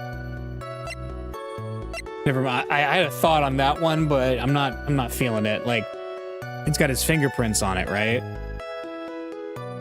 Hang on, yeah, so hang on, it wouldn't have his fingerprints on it. Because he has gloves on one hand and he has like a metallic hand on the other. So that wouldn't be. Yeah. So he wouldn't have his fingerprints on it. Yeah. Please take a look at this. Yeah, so it's a knife. Big deal. If you're trying to scare me with that, I'll have you know it won't work. No, that's not my intention at all. That's the knife that was used in the murder, correct? Your Honor, do you know why this piece of evidence is important to this case? You don't even have to ask. It's because the defendant's fingerprints are on it. Is that what you're driving at? That is exactly what I am driving at. What are we driving at? Whose car are we driving? If Mr. Engard was really in the Nickel Samurai costume at the time of the murder, then it's impossible for his fingerprints to have been left on this knife. Actually, he would have wiped all previous fingerprints on this knife right off.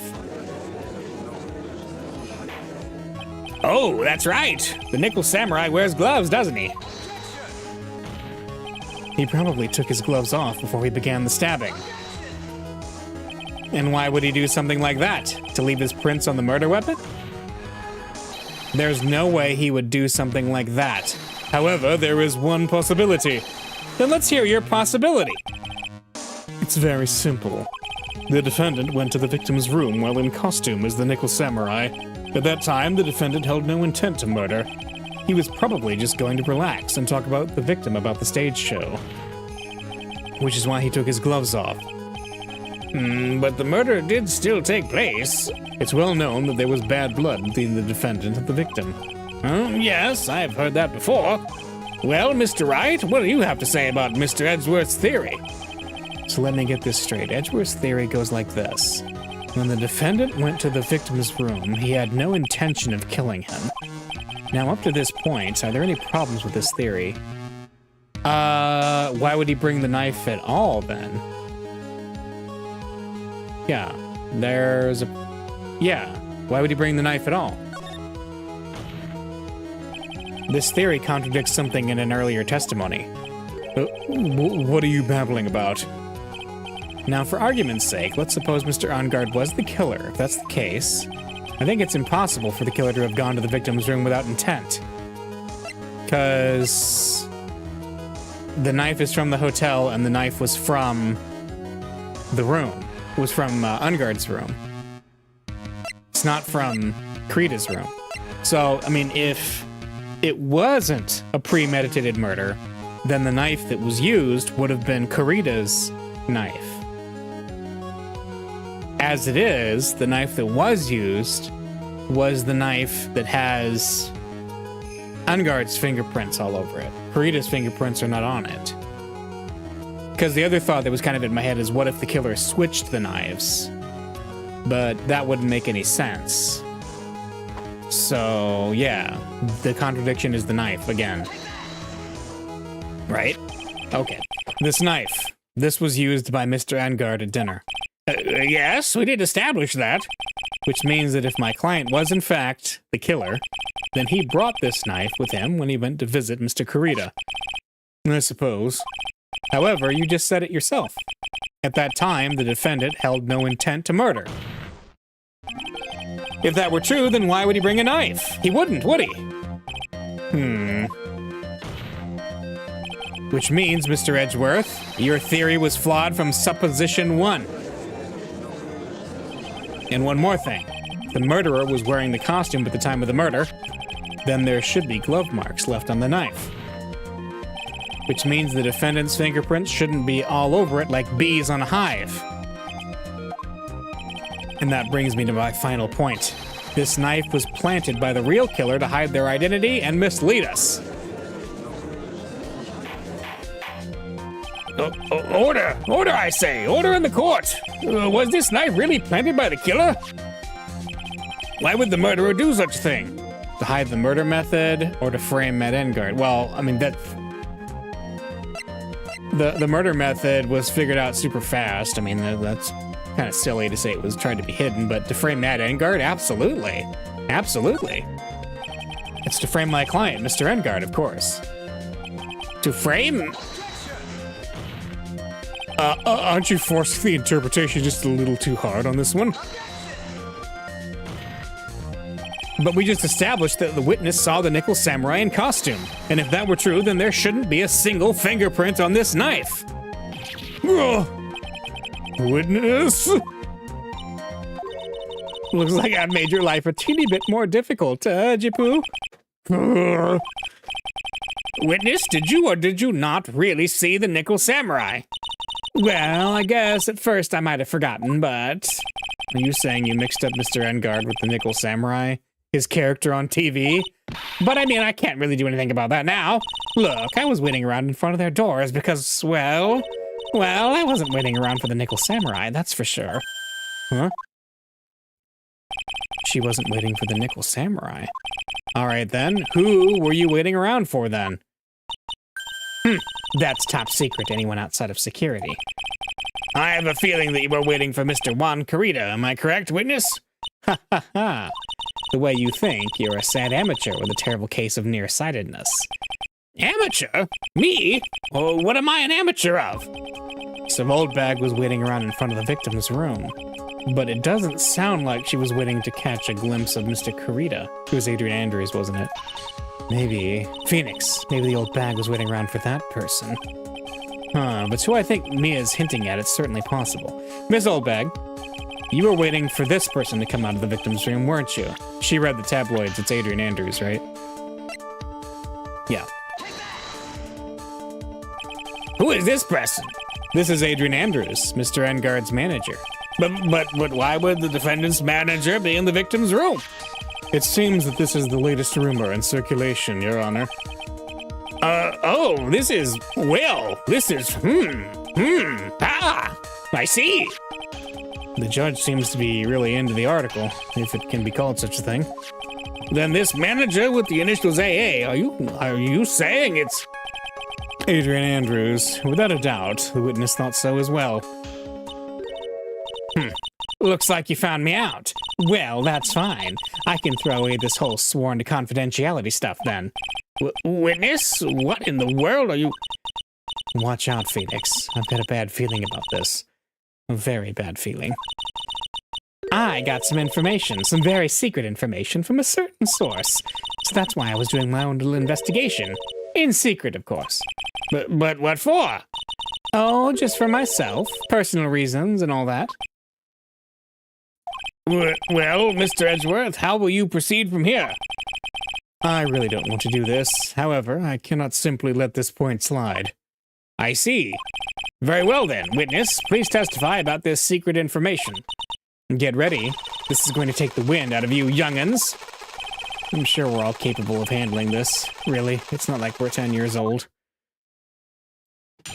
Secret information. Here we go. That Engard is one evil, evil man. He thought he could ruin poor Juan by causing a huge scandal. So to do that, he sent his own manager to get in close with Juan. I cannot condone such a dirty trick, so I took action. Oh, and this is top secret. You got that? Nobody else but you and me know yet, okay? We just told the entire courtroom about it, but, you know.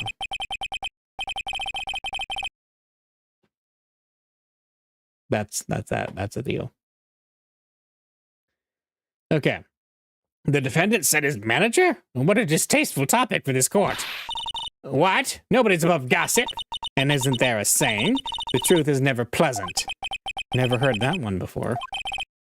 Mr. Edgeworth, what about this Adrian Andrews person? We have looked into this matter and found that the truth the article proposes is in fact baseless gossip. But should this be true, then this proves that the defendant did bear ill will towards the victim. So this means I have to smash this rumor once and for all. Now then, Mr. Wright, you may cross-examine the witness. Be careful. That old bag seems rather excited right now. That's right! Engard is nothing but your average foul-blooded youth. Well, as the old saying goes, you've got to burn old bags with fire. Yes, that is a saying. Time to fire up the afterburners and hit the highway to the danger zone. Okay, more references. We gotta bring Tom Cruise in here and Val Kilmer to play volleyball. Alright, Engard is one evil, evil man. Okay. You can't say something like that without proof. That's just slander. But it's true. That woman was getting intimate with poor Juan. Look, it says so right here, doesn't it? Manager to the stars, Miss A.A. But the name of the magazine this came from is Gossip Land. What? Are you saying that gossip is all just a pack of lies? What do you know? I suppose next you'll swear to me that the news is 100% truth. Honestly, Sonny, you can't discriminate between news and gossip. I mean, I'm kind of with Old Bag on this one. Based Old Bag, hashtag. Yes, discrimination is bad, Mr. Wright. Discriminate? When did I do anything like that? Anyway, Engard will never get me to say touche. Hashtag very based Old Bag, yes. Okay, he thought he could ruin poor Juan by causing a huge scandal. A scandal? What do you mean by that? You're a dim-witted one, aren't you? I can't believe you don't know what a scandal is. Honestly, what are they teaching kids in middle school these days? No, I wasn't asking what the word scandal means. Even I know that much. Well, that Angar thought he could own a monopoly on popularity. Okay. He sent his own manager getting close with Juan. Yeah. You don't have any proof that Mr. Angar did any such thing. You must be suffering from shock, the shock of hearing the truth. And now, since you're in so much shock, you can't do anything right. You're right, I can't do anything, but boy, do I wish I could do something about you. All right then, Sonny, show me what you've got. Can you show me proof that Angar didn't bear any ill will towards Juan? Not really.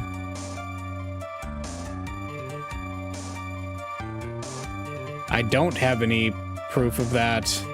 Like, I can't think of anything that would prove that. No, can't. I don't have anything to offer. See, just as I thought. As you were lecturing me about saying things without proof, you've just given me a free pass to say whatever I want, silly boy. Me and my big mouth. That's the way the cookie crumbles, for you, anyway. Yeah, there's no such thing as burden of proof or anything, whatever, you know. Silly things like that. I cannot condone such dirty tricks, okay? So what do you mean by I took action? Like I already told you, I was lying in wait close to the crime scene. Once that slimy woman came out of Juan's room, I was going to capture her and teach her a good lesson, something you young'uns need. You were going to teach her a good lesson? I was going to make her meet the damaging beams of my ray gun, like this. No, stop! Well, it was too bad that woman didn't come through the door that night. And this is top secret. Nobody else but you and me know yet, okay? Wait. What? I'm a busy woman. Tea time with the kids is over. Secret information that no one else knows yet. If that's true, then how do you know this secret information? Huh? Well, that's because I'm a pro. Yes, that's it. Wait a minute. Whoa. Lotta's camera. The tabloid article about the victim was in the case. And it was stolen. Oh, did Old Bag steal Lotta's camera? Because she's acting real suspicious here. It's a secret. Even if you drilled a hole into my brain, you'll never find out. How in the world did that old hag get such a secret piece of information? But yeah, Lotta. So no one else is supposed to know this secret information, correct? If that's true, then why do you know it, Miss Oldbag? Why are you looking at me like that? Stop that! Witness. I hate to say it, but this is how you came to acquire your secret info, isn't it? Lotta's camera. The investigative photographer, Lotta Hart. Oh yes, I remember that mischievous girl. She reported that she had lost a certain note she'd written to herself. She reported such a thing? On that piece of paper, she'd written down some of her impressions about the relationship between the victim and Miss Andrews. What? Outrageous ideas, you say? No, I said impressions. Then everything written on this piece of paper is completely meaningless? Ah, that's it. That's the note. No, you see, this is something completely different. This is my top secret list of groceries to buy. Then you're the one who took Miss Hart's note. I'm a huge fan of Juan's, that's why. That infamous puffy-haired whippersnapper. She's working with that evil Enguard, she said so herself. Enguard, I'm his sidekick. She was so happy, smiling like a silly duck. I was only checking what she'd written. Edgy Poo, you believe me, don't you? Oof. I was only trying to help out like the angel I am. It's only one little piece of paper. I've never taken anything else before. You really should come with a supply of cheese to match your vintage wine. Well, it was only a piece of paper. I suppose we can overlook this just once. She looks like she's really sorry. Should I forgive her? No, pile on the pressure. Because the note was in her camera case. If I let up on her now, she'll get away. I have to find some way to inflict a deafening blow to the prosecution. Witness, you said that the only thing you stole was that note. Is this correct? Stole? Why don't you listen more carefully, you annoying brat? I saved this piece of paper from the terrible, lonely trash can, that's all. You're lying, damn it, and I can prove it. Are you putting my credibility under scrutiny again? Miss Oldbag, I don't believe that the note is the only thing you stole that night. It was the camera. Miss Oldbag, that note was with a camera inside its case, wasn't it? A camera? Yesterday, Lotta Hart was raising a huge stink over her camera. She kept saying something like, my sweetie $1,600 camera disappeared on me. Why, witness? What is it, Gramps? If you have the note, then it is only logical that you have the camera, too. Looks like you found me out again, Sonny. Is this the camera you're looking for? That's... What? Even though I look like this, I'm still a person, you know. I still eat meals like you, I fall in love, and, borrow things from people. I think your definition of borrow was a little off. I saw that woman's business card, and that's when I noticed it said, Slime Bag Celebrity Photographer Extraordinaire. Well, when I saw that, I had to know what sort of picture she'd taken. I'm a professional security guard. It's my business to know these things. Bailiff, check this camera's photos. Hurry! We must examine them at once!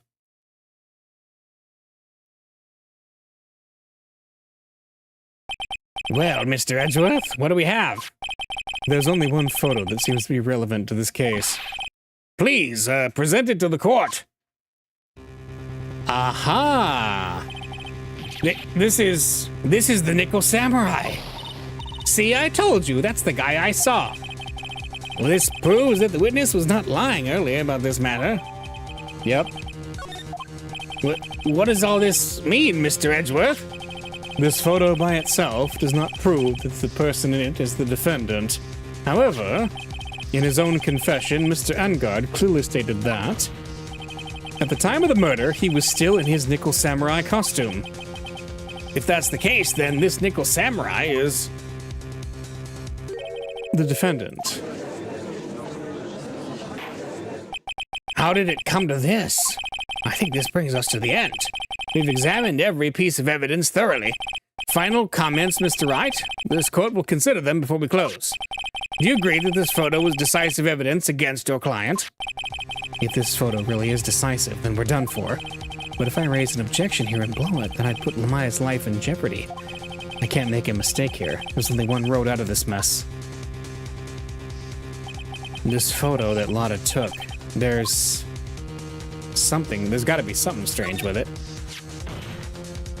Right?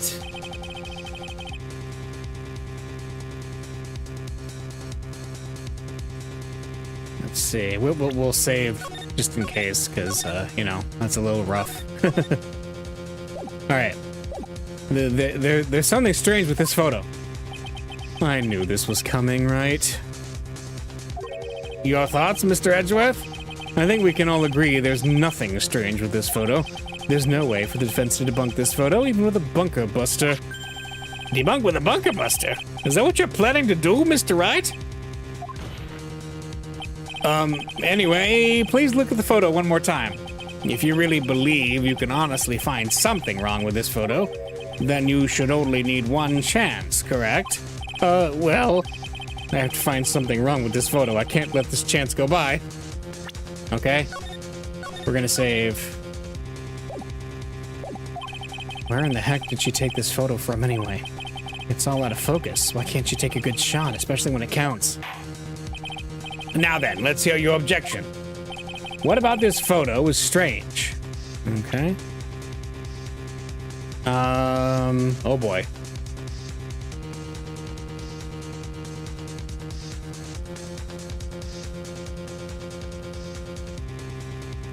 What is strange?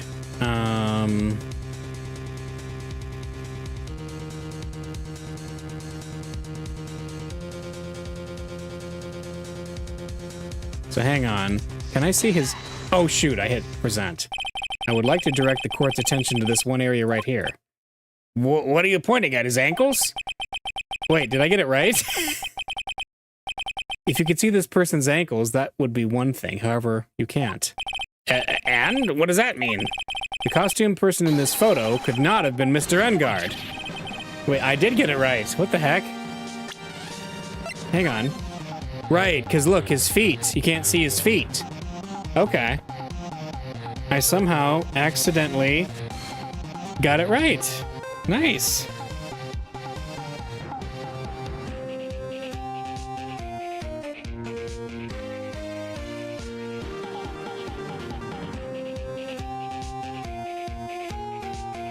Okay, so let's see, what is the meaning of this?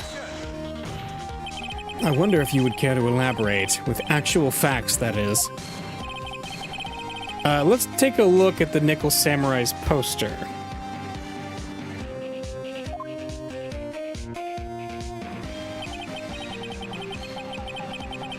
Please pay particular attention to the area around the bottom of the hakama. His socks. You can see his socks. Exactly. However, in this photo, the Nickel Samurai is clearly holding his hakama up just to walk. There's only one explanation for this. The person inside this costume is clearly much shorter than the defendant. All right, I think I've turned things around for myself this time. That's curious. Huh? What is? Edgeworth is unusually calm today. That's true. He's just letting the trial run itself, as if he's only along for the ride. Does he know? It's the meme. Does he know? He does. I highly suspect he knows that Maya has been kidnapped. Along for the ride? What do you mean by that? I can only guess that perhaps he doesn't feel under attack at all.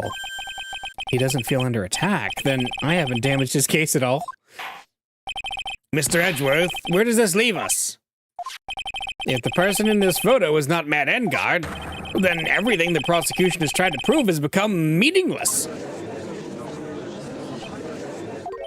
I figured it would come to this. What? Right. I have something I want to ask you. I think you've proven that the person inside this costume is not Matt Engard. In that case, who is this a photo of? Who is the person wearing the Nickel Samurai costume? Don't stress out over this, Phoenix. It's very simple. What you should be focused on is Edgeworth's attitude, don't you think? Yeah, why is he so calm? Mr. Wright, let's hear your thoughts. Who is the person in this photograph?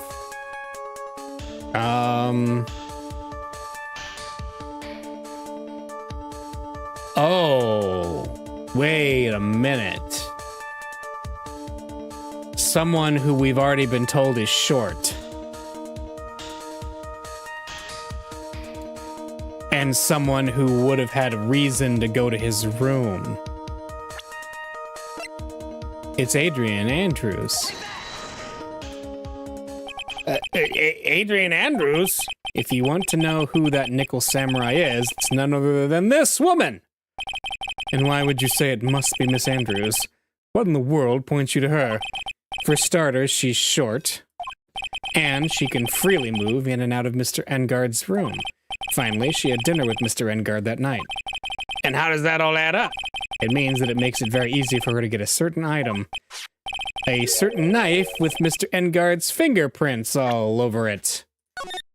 Haha! The knife that was used as a murder weapon. Why don't you just say what it is you want, right? I have to do this now. This is my last chance to turn things around. The defense moves to indict Miss Adrian Andrews in the murder of Juan Carita. It was Miss Andrews who tried to frame the defendant for the crime. Order! Order! Order! It looks like this trial has hit a most unexpected development. Mr. Edgeworth. Yes, Your Honor. This court is issuing a subpoena for Miss Adrian Andrews. A verdict cannot be passed without first hearing her testimony. All right, this is it. This is kind of bad for us. Huh? What do you mean? If Adrian Andrews is summoned to court as a witness, It means that the trial will go on for another day. One more day? Ugh! If I don't get a verdict today, then Maya... Now then, we shall set Miss Andrews' testimony for tomorrow. What am I supposed to do? The judge is about to adjourn the court. We gotta raise an objection. Now then... Please, Your Honor, continue the trial. You must pass a verdict today. I can't do that. We cannot hear Miss Andrews' testimony if she's not... I abhor wasting such valuable time. Edgeworth? Your Honor, I request that you please continue with today's trial. But we cannot continue due to this unexpected development. Unexpected development? I think you underestimate me, Your Honor. And what do you mean by that? That Mr. Phoenix Wright should slave his way to subpoenaing Miss Adrian Andrews is all happening according to plan.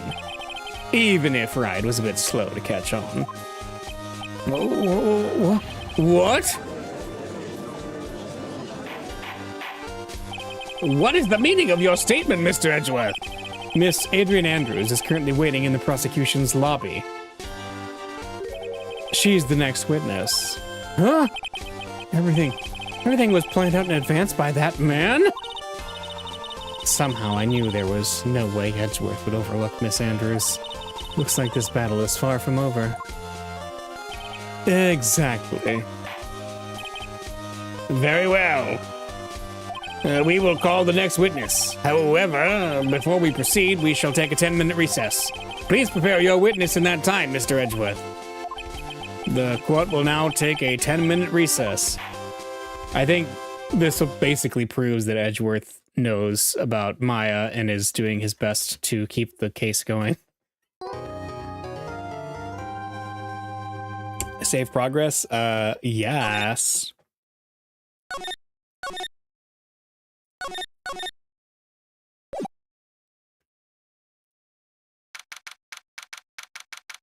All right, I will be...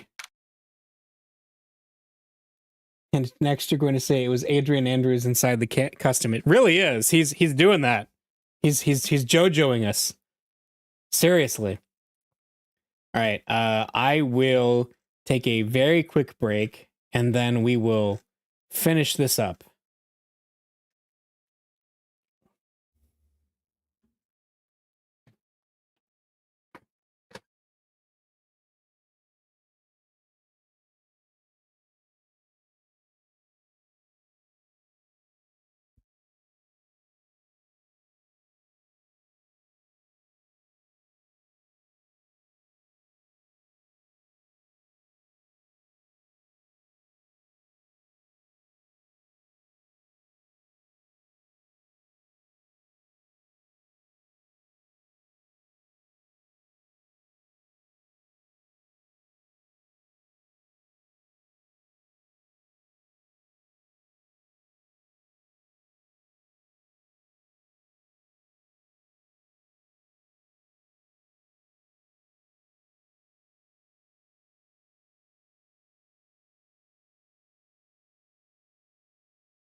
All right. I also would like to say that I just got an achievement called Judge Wagner. So I don't know who Judge Wagner is, but apparently it's achievement worthy. So that's something.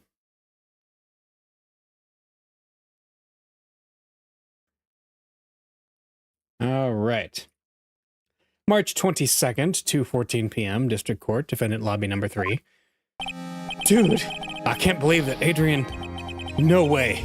Not cool and collected Adrian Andrews. She is your manager. It would have been very easy for her to pull this off. The only person who had easy access to the knife he used at dinner was, well, her. So after the ceremony during the break, huh? I was sleeping like a log the entire time. See, she could have also easily planted that blood-covered button in your hakama. Huh. Because she was the one that came to wake me up? Then, oh dude, you're saying it really was her? Yes. She is the real killer. She was the one who murdered Juan Carita. But why? I thought she was buds with Juan. She has her own agenda. Her own agenda? What are you talking about? I'm sure you'll see by the time this trial's over. It'll be alright. I'll get you acquitted by the end of the day. Get me a verdict that's refreshing like a spring breeze, okay, Mr. Lawyer Dude? Phoenix, you think her motive is related to Celeste Impax's missing suicide note, right? Yes. Miss Andrews depended on Miss Impax as her strength and reason to live. But then Miss Impax suddenly killed herself. Sounds like she left a suicide note and the person thought to have hidden it is Juan Carita, the victim of this murder. And that's why I think that Miss Andrews got close to Mr. Carita. All to get the suicide note back. That sounds plausible.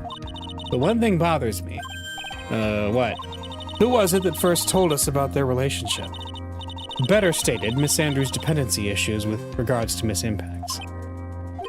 It was Edgeworth. It looks like he's still the one in command of this ship. Don't let your guard down yet. Uh-oh.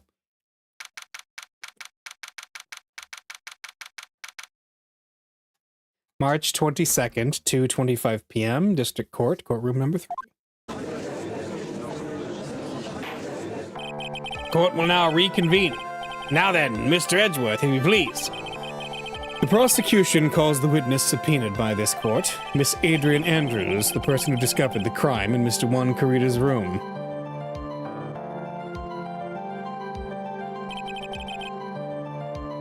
Okay. What is your occupation? You didn't ask for her name. I am the manager of the defendant in this case, Mr. Matt Engard. I see. Now then. Before we begin, Your Honor, I have one request. Yes, sure. What is it? I'm sure everyone in this room is wondering the same thing, and would love to find out more about my relationship with the victim. After all, it was the topic of a certain weekly magazine recently. No, I have no idea what you mean. I've never even heard of Gossipland. If the judge was ever a prosecution witness, he'd do all my work for me. Ho, ho, ho, ho, ho! Not to spoil anything, but guess who gets to be a witness in the Miles Edgeworth games? Anyway, I was wondering if you could please tell us about your relation to the victim. Yes, I was seeing Mr. Carita. I was also aware of the rivalry that existed between Matt and Juan, but this was a private matter between Juan and myself. So it was a fry and bait matter. Was that bait and fry? It reminds me of fishing. But I didn't kill him. Well, no one is accusing you of that. I think there's someone who would beg to differ. I think we all understand your relationship with the victim now, Miss Andrews. Very well then, witness. Please, testify to the court about what happened when you discovered the murder that had taken place. When I found the body, it was time for the show to start, so I went to get Matt from his room. After that, I went to Juan's room, and there was his dead body. I was in shock. What I saw was, naturally, the exact same scene as in the crime scene photo. I felt as though I was about to faint, so I poured myself a glass of juice. That's an odd reaction. You poured yourself a glass of juice? Yes. Sadly, I didn't remember not to touch things at the scene of a crime. And I disturbed the scene by moving this one thing. And that's when the fingerprints on the wine glass were made, Your Honor. I see. Well, Mr. Wright, you may cross-examine the witness. Phoenix. She's one cool and collected customer. And she has the brains to match. Yes, I know. In order to catch a person like her, you have to avoid head-on confrontations. You should disrupt her pacing. Disrupt her pacing? She's the type of woman who is easily thrown off by things inconsistent with her thinking, so you have to attack when she least expects it. The instant you let up on your offense is the instant this trial is over. Understand? Okay. And I found the body. Here we go. So, a lot of pressing is what I'm saying?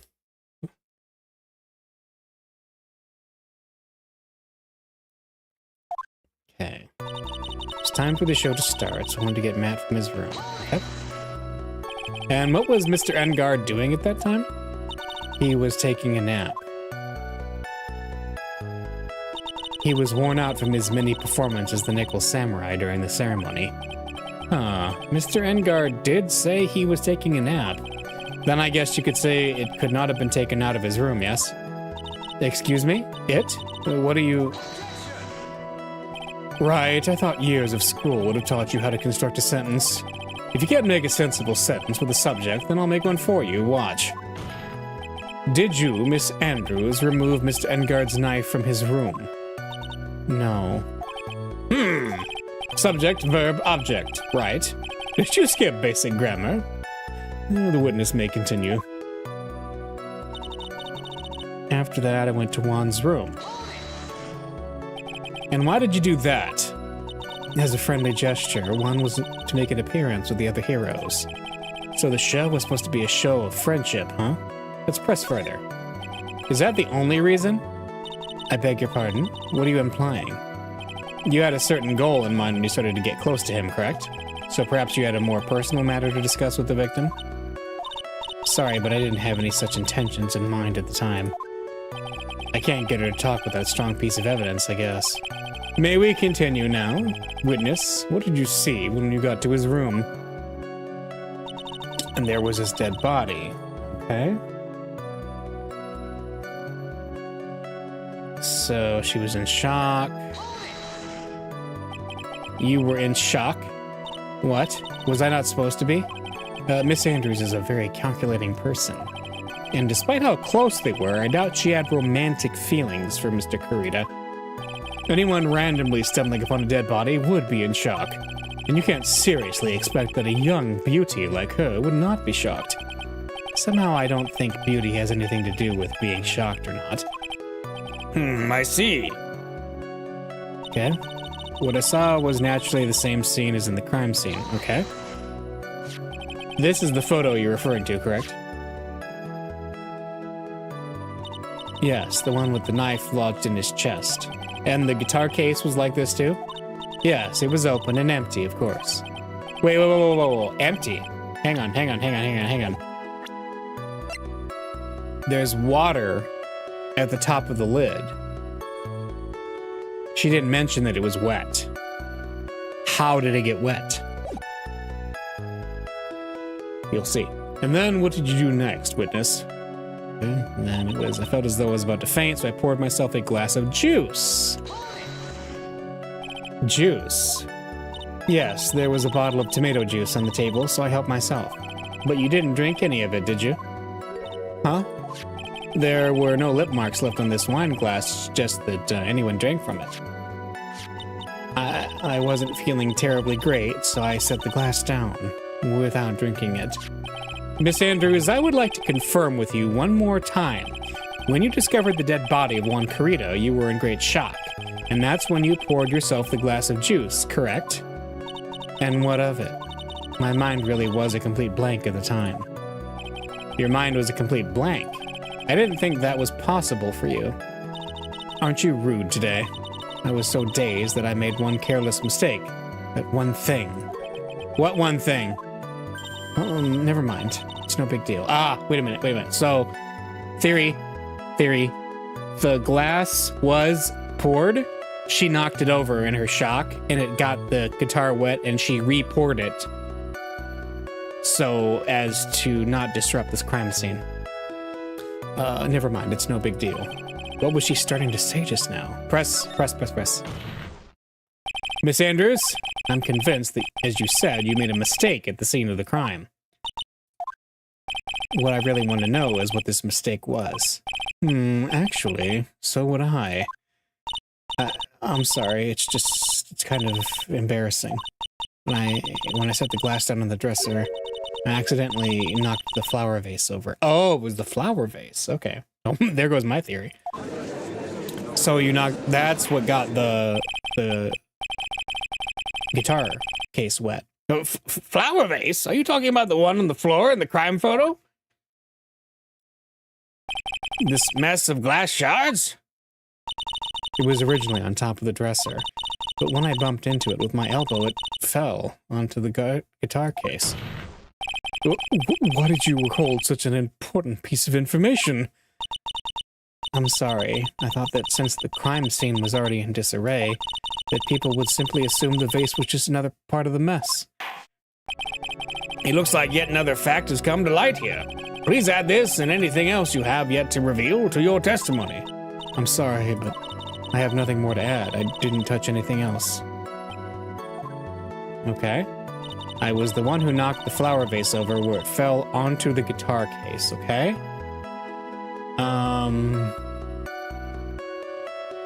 I was the one who knocked the flower vase over where it fell onto the guitar case.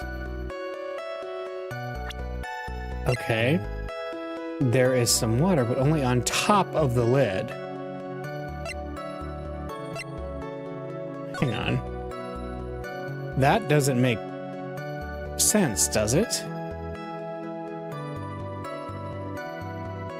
No, it's only on top. That doesn't make a whole lot of sense.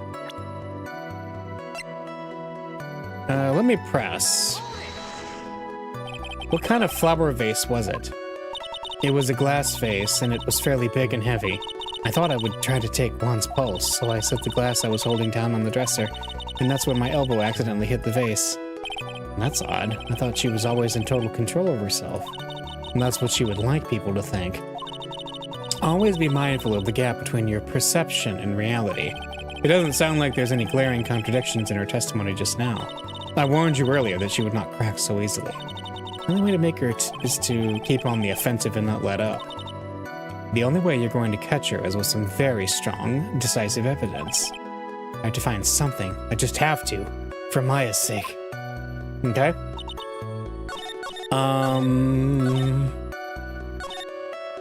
Knock the flower case where it fell onto the guitar case.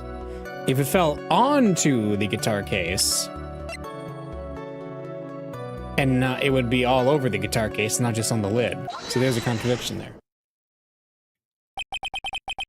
You testified that you knocked the flower vase over. Is that correct? Yes. And are you sure it fell onto the guitar case? Is there some problem with what I said? It's not some problem. It's a major problem. It's true that the top of the guitar case was wet with water. However, that's exactly what's so strange. Miss Andrews, you testified that the vase fell onto the guitar case. However, if that was true, the case should have gotten wet on the inside, not the outside. Ah, yep. I thought something was weird there. That's very true. Furthermore, there is one other strange thing about this guitar case. And what is that? Let's take another look at the crime scene photo. The remains of the vase are scattered on the floor. And what's wrong with that? If the guitar case was open when the vase fell, the glass shard should be inside, not outside the case. What is your point, Wright? That the case was closed at the time the vase was knocked over? Is that all? No, think back to what Miss Andrews testified to. She said that other than the vase, she didn't touch anything else. Ugh.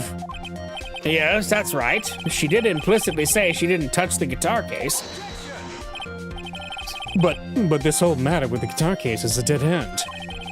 The bright red guitar was found at the studio. It has no bearing on this case at all. That may very well be, however, the empty guitar case does seem to have no relation to this case, doesn't it?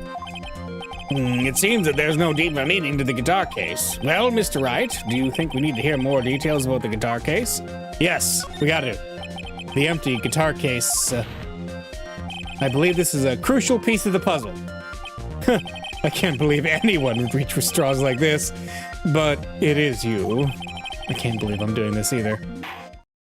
All right, I'll follow along for now. Miss Andrews, please testify to the court about the guitar case. Yes, Your Honor.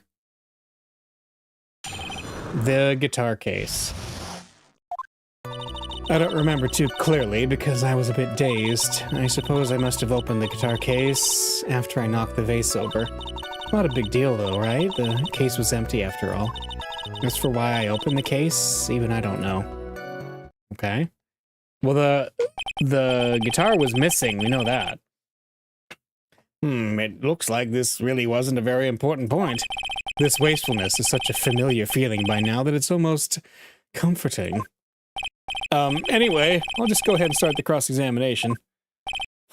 Using anyway to change the topic, a convenient escape for a weak man. Alright. Ooh, Edgeworth's saucy. Even though I'm fairly sure he's helping us. I was a bit dazed. Okay. During your testimony just now, did you remember those events clearly in your mind? Well, you see... Are you sure you're the one who opened the guitar case? She's waiting for someone to tell her if she should answer or not. Sounds like her dependent side is taking over. Well, Miss Andrews? Yes, it was me. I must have opened the guitar case after I knocked the vase over. Okay.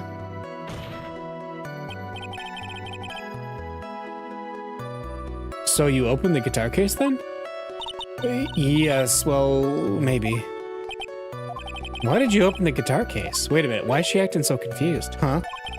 Mr. Kurita's dead body was right there in front of you, wasn't it? I would think that the first thing you would do is call for help, not open a guitar case.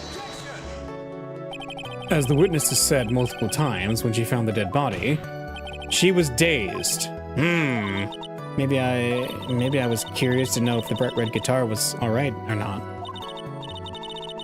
I thought maybe the criminal took it. Why would she care about the bright red guitar? But getting back on topic, you know, it's not a big deal though, right? The case was empty. Was it really empty? I was just wondering if maybe when you opened the case, the guitar was still inside. How long have you been a lawyer, Mr. Wright? Have a little professionalism. The bright red guitar was found at the studio. These trials would be over in half the time if you would just pay attention. Yes, pay more attention, Mr. Wright. Sorry. As for why I opened the case, I don't know, okay? Was that because you were shocked and dazed at discovering the victim's body? Yes, that's probably it. I'm not going to get anywhere if I continue pressing her like this. The only way to make her talk is with evidence. I guess I should give it a try. Come on, Phoenix, we can't afford to let up on her now. I wasn't planning on letting up, but she's at her weakest now, so this is our chance. Yeah, if we had a weapon to hit her with. I'm sure a weapon is hiding somewhere in the court record waiting to be found. A weapon, huh? Alright, let's look at her statements here. I don't remember too clearly because I was a bit dazed. I suppose I must have opened the guitar case after I knocked the vase over. Huh?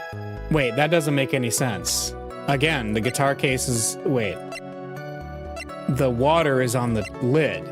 Let's look at the crime scene photo again. See, look, it's wet. Yeah, I opened the guitar case... Right? That doesn't make sense, right?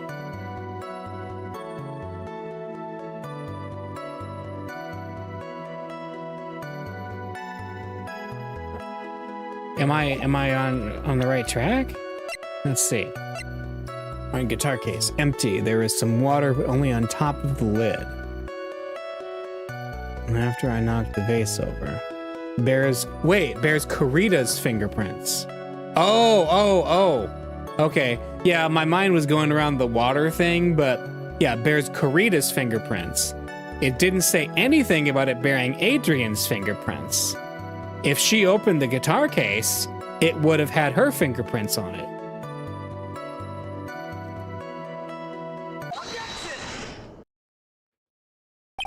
There's no way you were the one who opened the guitar case. Why would you say that? It's elementary, my dear. Because the only fingerprints on this guitar case are those of the victim. Ah. What is it, Miss Andrews? You shouldn't assume that I must have left prints just because I touched the case. What do you mean? What if I were to tell you that I was wearing gloves at the time? Why? Gloves? Why would you be wearing gloves at the time? It was the night of the award ceremony, so of course I dressed up for the occasion. Yes, now I remember. I'm almost sure I was wearing a pair of thin gloves. I see.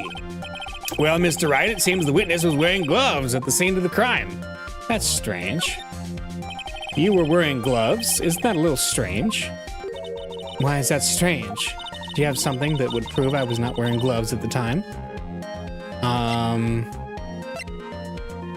Do we? Oh, duh. Yeah. Her fingerprints are on the wine glass. I have your proof right here, this wine glass. The wine glass? You left your fingerprints very clearly on this wine glass. Even if you took your gloves off when you poured yourself this glass of juice, wouldn't you think it was just a little strange that you put your gloves back on just to open the guitar case? Ugh. Oh, we broke her glasses. Oh, she has a pair, of course. Order! Order! Order! Looks like you hit the nail on the head this time. Huh? What do you mean? I believe that guitar case plays a very important role here, but it's just an empty case. I wonder if it really was empty, though. But the guitar, the bright red guitar was at the studio. Phoenix, drop all of your presumptions. What was in the guitar case was not the bright red guitar. You don't mean it was a bright white guitar? Oh wait, that's not right either. Was it the note? Was the note in there? I admit it would be unnatural for someone to do that, so the witness was not wearing gloves, despite the fact that on the case. Your Honor, this is obviously the defense's usual misdirection tactic at work. Steer the court towards an unrelated topic and lull us all into his misguided... No, Your Honor. Please recall that Miss Andrews had testified that the vase fell onto the guitar case, which means that the case was closed when the crime took place. However, it is wide open in this photo of the crime scene. I'm sure this guitar case has some relation to the murder. If you're so sure, Wright, then I'm sure you can somehow substantiate your outrageous claim, correct? Please enlighten us as to why that guitar case has anything at all to do with this murder. Can you do that, Mr. Wright? Let's suppose for a second that the bright red guitar was not the only thing that could have been in the case. The bright red guitar not being the only thing? You don't mean to suggest that a bright black guitar was... So, you intend to push your theory that the case was not empty? Is that it, Wright? I wouldn't say something I didn't intend to prove. Deflate that head of yours. You haven't proven anything yet. Now then, let's have it. What was inside this case at the time of the murder? It was...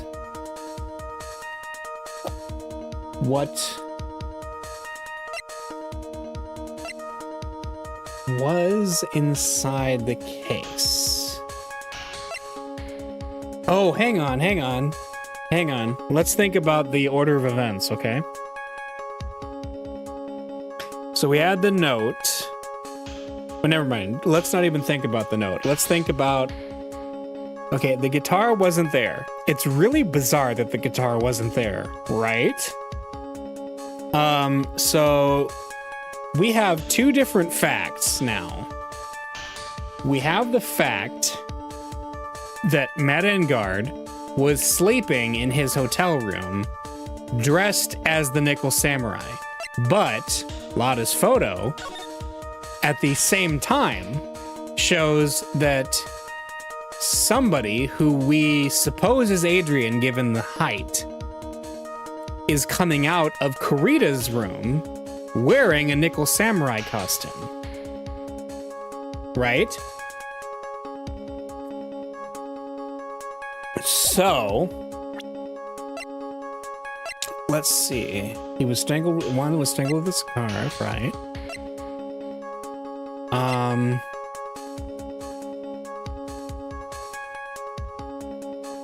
Let me see. The radio transceiver. We got that. Yeah. The press conference. The Nickel Samurai was going to confess something, right? I wonder. Oh man. Oh man. I've got an interesting thought here. What if Kurita was going to pretend to be the Nickel Samurai?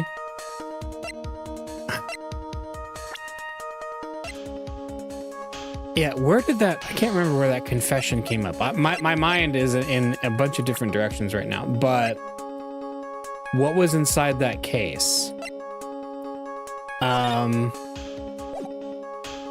A Nickel Samurai costume? That's what I'm thinking. I'm wondering if there was a Nickel Samurai costume in that case that she was able to change into. But somehow she knew the Nickel Samurai costume was there, right? Maybe that's it. I don't know whether to present this or this, but looking it up in here, it's only a 1 if I get it wrong, so I think I'll just present the Nickel Samurai. This is a photograph. Yes, but what is important is what is in that picture, Your Honor. In this picture? It doesn't take a genius to see what I mean. What I'm proposing is... inside the guitar case was the Nickel Samurai, the hero's very own costume. What? It's a spare costume, right? Mr. Wright, explain yourself. Wright, are you saying that the witness opened the guitar case to take out a costume? What insane point would there be to doing something like that? That insane point would be to wear the costume, of course. Miss Andrews put it on to hide her identity so she could make her escape. After all, you couldn't let anyone see you leave, could you, Miss Andrews? I refuse to accept your theory. Do you have anything to support such a preposterous idea? Just outside the door was an investigative photographer who was starving for a big scoop. And in the end, she managed to get this shot, correct? You mean this photo? Yep. Hold up. It looks like we've wandered into quite another mess again, haven't we? Nice job, Phoenix. Well, you know my strategy. Speak first, think later. Yeah, it really is. So the real murderer was hiding inside a costume? Wait 1 second, Your Honor. The Nickel Samurai's costume would have been Mr. Matt Engard's. Why would something of the defendant's be in the victim's room? And inside the guitar case, of all places? Well, it's weird that he left the guitar back at the studio. True, that is a little baffling. Mr. Wright, the court would like to hear your thoughts. What was this Nickel Samurai costume doing inside the guitar case? It wasn't stolen because Engard was wearing it. It was a spare costume, yeah. Mr. Engard didn't take his costume off during the break period. In that case, the costume we were talking about was a spare one. What? Then, are you saying that on the night of the murder, there were 2 Nickel Samurai costumes at the Gatewater Hotel? Yes, that's what I'm saying. And how do you explain the costume that was inside the guitar case? It would mean that the victim himself had brought this spare to the ceremony on purpose. But why? The victim, Mr. Kurita, was the Jammin' Ninja. Why would he secretly bring the Nickel Samurai spare costume with him? I'm thinking that the confession was not Engard. I think it was Kurita who was going to read something. I'm wondering if he was going to dress up as the Nickel Samurai and read something, and I wonder if it has something to do with Celeste impacts. I wonder. What could be the reason behind such a peculiar act? And therein lies the sticking point. What are you mumbling to yourself about now? Have you just been rambling all this time without any sense of inner monologue? Huh? No, I just... Mr. Wright, please explain yourself. Why do you think the victim had the Nickel Samurai's spare costume? Phoenix, are you sure you can explain this one? Think carefully before you answer. And then answer with gusto. I believe in you. Alright, this is what I think.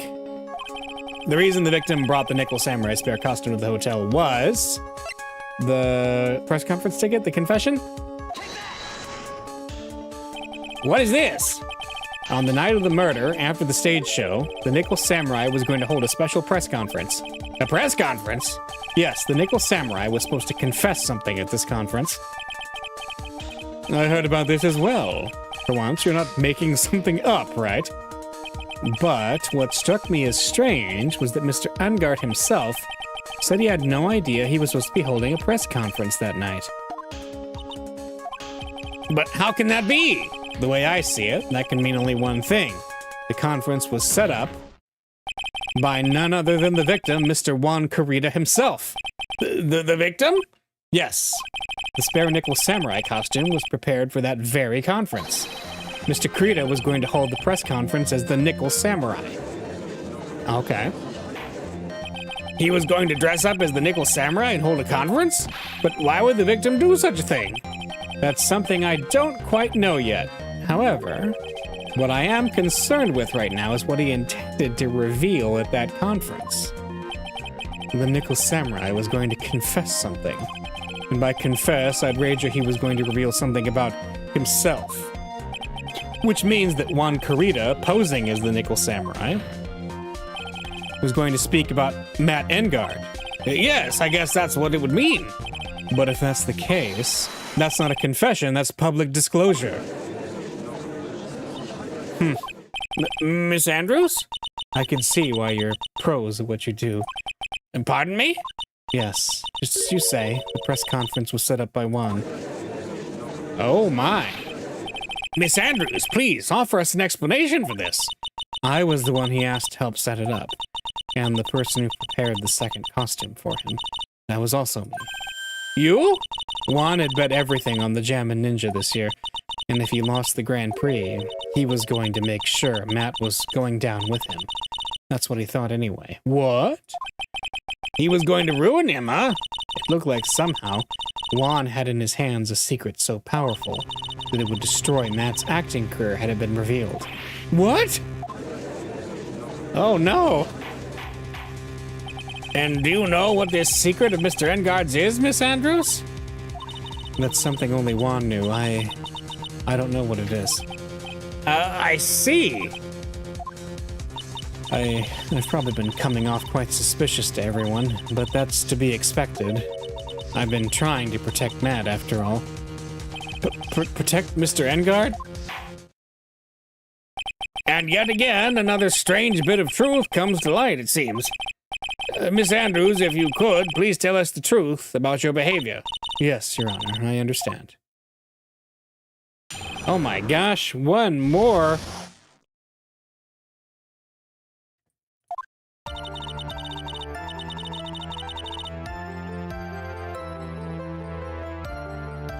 From the moment I saw the crime scene, I had a feeling that Matt was the murderer. Matt had to kill Juan no matter what, and he didn't have an alibi for what he was doing at the time of the murder. My thoughts were confirmed by the evidence, of course, the button and the knife. But I'm Matt's manager, so I felt that I had to protect him. Uh-oh. This does account for everything. Well, I am the logical type. We're finally seeing her true self. She's more nervous than a scared rabbit. If the defense can find no fault with this testimony, I am ready to make a ruling. Please keep that in mind as you cross-examine Mr. Wright. Looks like somehow everything has swung to the opposite end of the scale again. That just means I have to put my weight into this and turn her logic upside down. Yeah.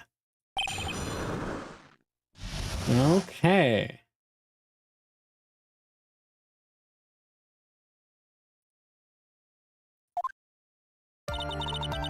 The moment I saw the crime scene, I had a feeling that Matt was the murderer. Okay. Would you say that was your intuition speaking to you? Don't confuse my methods of reasoning with your own.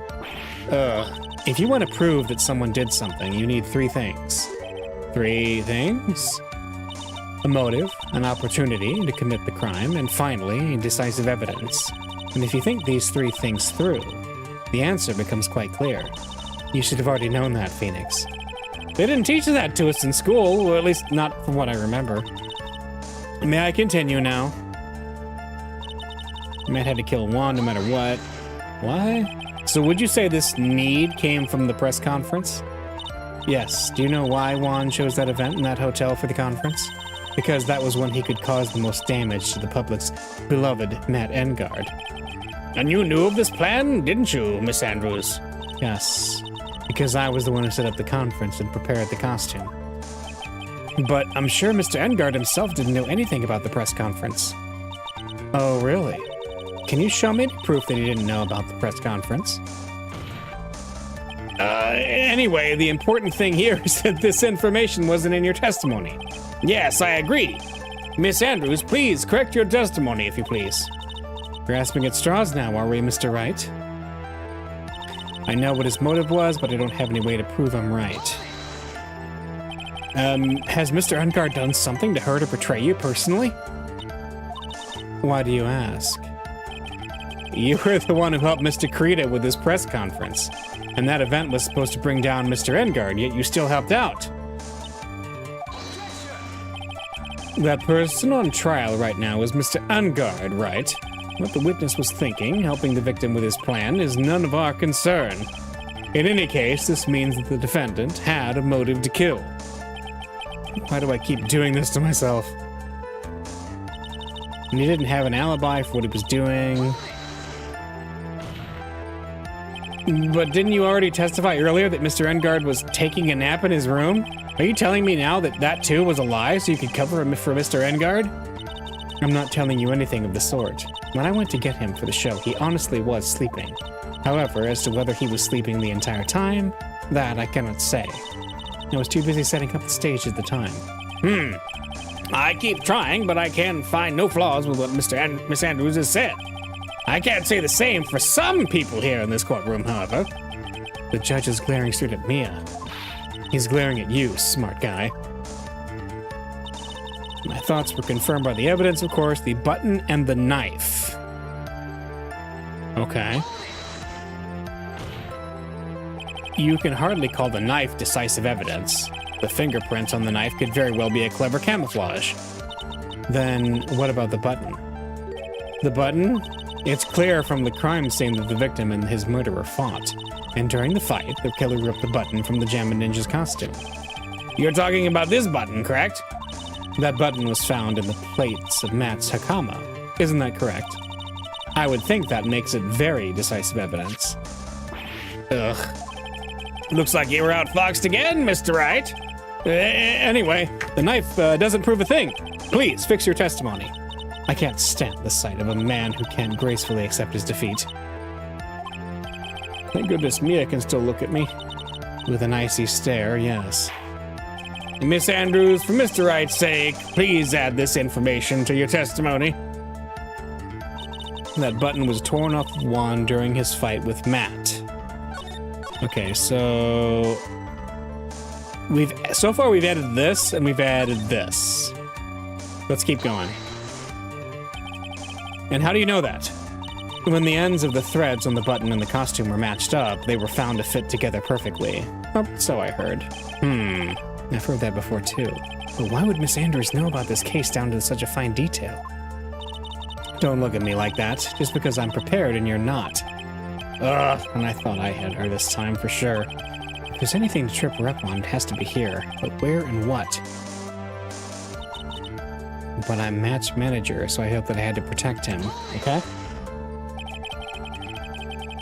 But what you really did was stab the guy in the back, didn't you? And at the worst possible time. Hmm? Who's to say she really stabbed the guy in the back, as you put it? This witness could have disclosed things about Mr. Engard at any time. Why then would she wait until there was a large audience before doing so? It's the same reason why Mr. Kurita planned such an elaborate conference. Miss Andrews wanted to cause Mr. Engard as much damage as she possibly could. This witness bears ill will towards the defendant. This isn't the Phoenix Wright Wax Philosophical Power Hour. And please, stop slandering the witness. As I expected, Miss Andrews' testimony seems pretty solid. Really? Because to me it sounded a little wishy-washy. Wishy-washy? Well, I guess we'll see if I press a little more. You should know this by now. But you'll need strong, decisive evidence to make her talk. Got it, Chief. I'm gonna pin you down this time, Miss Andrews. Okay? Crime, motive, alibi. The button was torn off. Wait, okay. I feel like we got a hint with him saying that if there's anything to trip her up on, it's here, and that was here. No, here. That button was torn off of Juan during his fight with Matt. So what is it about the button that's off? Was ripped from his costume and is covered in Kurita's blood. So... hang on. Let's look at the crime photo again, okay? No, I'm gonna look at the crime photo. So the blood is only really there. So she said, I figure it was ripped off during the fight. The problem with that is that he was strangled and then he was stabbed. And there was blood on it. So yeah, the button is a contradiction, I think. Let's see. This evidence... oh, no! They're not? Never mind. Well, I was wrong there.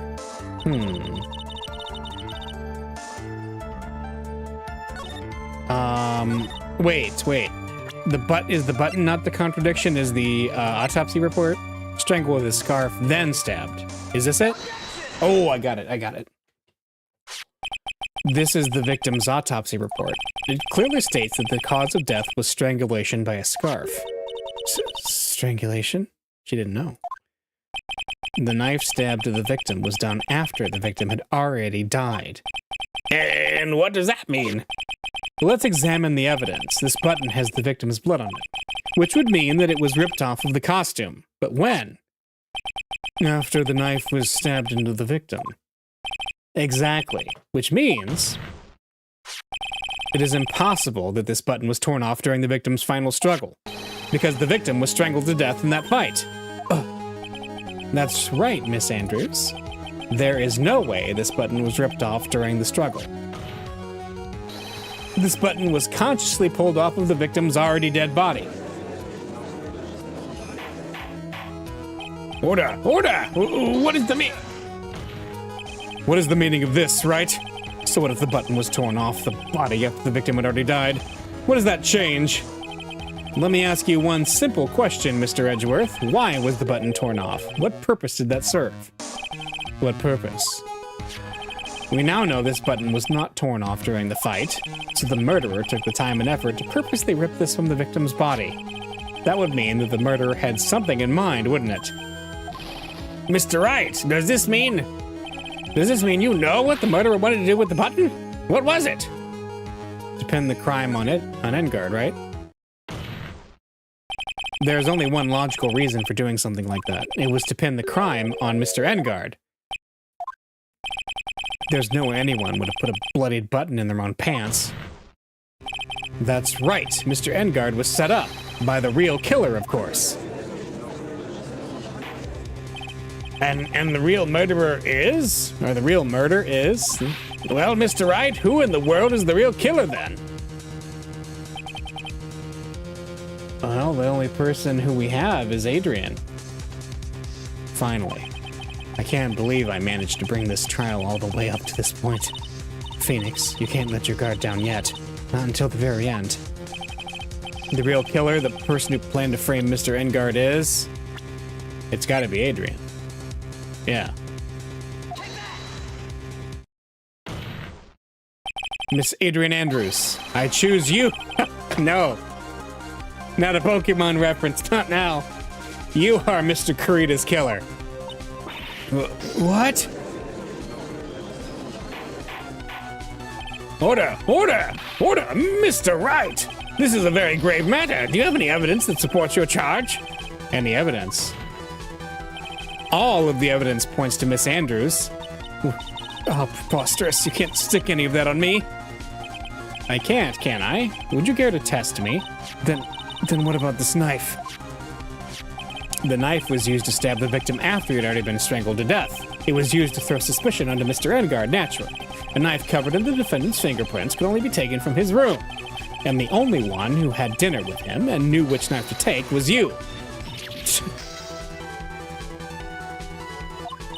Then, what about the button that was found in Matsukama? This button was removed from the victim's body after he'd already died. The only people who could have done so were the person who found his body or the killer. However, if Mr. Engard was the real killer, there's no way he would have put such incriminating evidence in his own Hakama. The only person who could have put this button into Mr. Engard's Hakama is the person who went to wake him up from his nap, which is you yet again, Miss Andrews. I see. What about the empty guitar case? That is also another piece of evidence that incriminates Miss Andrews. It's a good thing she brought so many spare pairs of glasses. Seriously, that costume was used to hide the real killer's identity as they fled the crime scene. Now, who could have known that there was just such a costume inside the guitar case? It could only have been the person who prepared the costume for the victim. And that person is you, Miss Adrian Andrews. No, But Miss Andrews' fingerprints were nowhere to be found on the guitar case. And it was you who proved that she was not wearing gloves at the time. That's right. That's because she didn't intend on leaving any prints. If anyone had found out that she'd touched the case, they would have asked her why. So to avoid leaving any prints, she used a towel or something else to open it. But the glass of tomato juice is a different story. Miss Andrews purposefully left her fingerprints on the glass to show that, yes, indeed, she was the classic dazed discoverer of a dead body. And to top it all off, there is this photo. A photo of the killer as they exited the scene of the crime. No reasonable person on Earth can believe this nickel samurai is Mr. Engard. He would be much too short for his own costume if it was him. Speaking of how tall people are, Miss Andrews, you're also kind of short in stature, are you not? Please stop. Well, how about it, Miss Andrews? I've got her this time. Miss Andrews? I refuse to testify. What was that? There's a law. It says I can't be forced to testify about something if it can incriminate me. Well, yes. You are absolutely correct, Miss Andrews. The law does provide us with a way to avoid self-incrimination. By allowing a witness to not testify, the testimony can cause damage to themselves. What? Pleading the fifth is not something most people would think to do on the spot. Actually, thinking back to yesterday in Mr. Engard's room... Adrian Andrews? Yes? Think hard about what we just discussed. Understood? All right. Oh, is this Francisca's revenge here? That's it. That's when Francisca planted this idea into her head. She must have told Miss Andrews to not testify if things look bad. You did a good job proving everything up to this point, Phoenix, but there is still one thing you haven't done. Something I haven't done? What's wrong, Wright? You finished already. Run out of evidence. Huh? What's so humorous, Mr. Edgeworth? I'm sure you realize this as well, Your Honor, but everything the good lawyer here has proven up to this point is meaningless. What? Everything you've proven is circumstantial. Circumstantial? Yes, circumstantial. You have yet to provide a single piece of definitive proof. Proof that Miss Andrews did in fact harbor a wish to murder Mr. Kurita. Miss Andrews, did you want to kill Mr. Kurita? I believe this may lead to me incriminating myself, so I will abstain from answering. But, Miss Andrews, if you do that, it would be the same as admitting your guilt, don't you think? Maybe so or maybe not. There's nothing to prove it either way. Besides, you don't even know what crime I would be guilty of due to my silence. No, she's taking that defiant attitude again. Mia, what should we do? Somehow we've landed in the worst possible situation. I think we've reached a certain conclusion at this point in time. Miss Adrian Andrews has refused to testify, and the defense's theory that she is the actual murderer has not been fully substantiated with solid, definitive proof. But that's not true. In this situation, there's only one thing this court can do, and that is to declare a recess. Recess? I request that both the prosecution and the defense look further into this matter, and at tomorrow's trial... Tomorrow? We don't have a tomorrow. We don't get a not-guilty verdict today, then. Please wait, Your Honor. That's not necessary. The trial... Please continue the trial. What are you sweating for?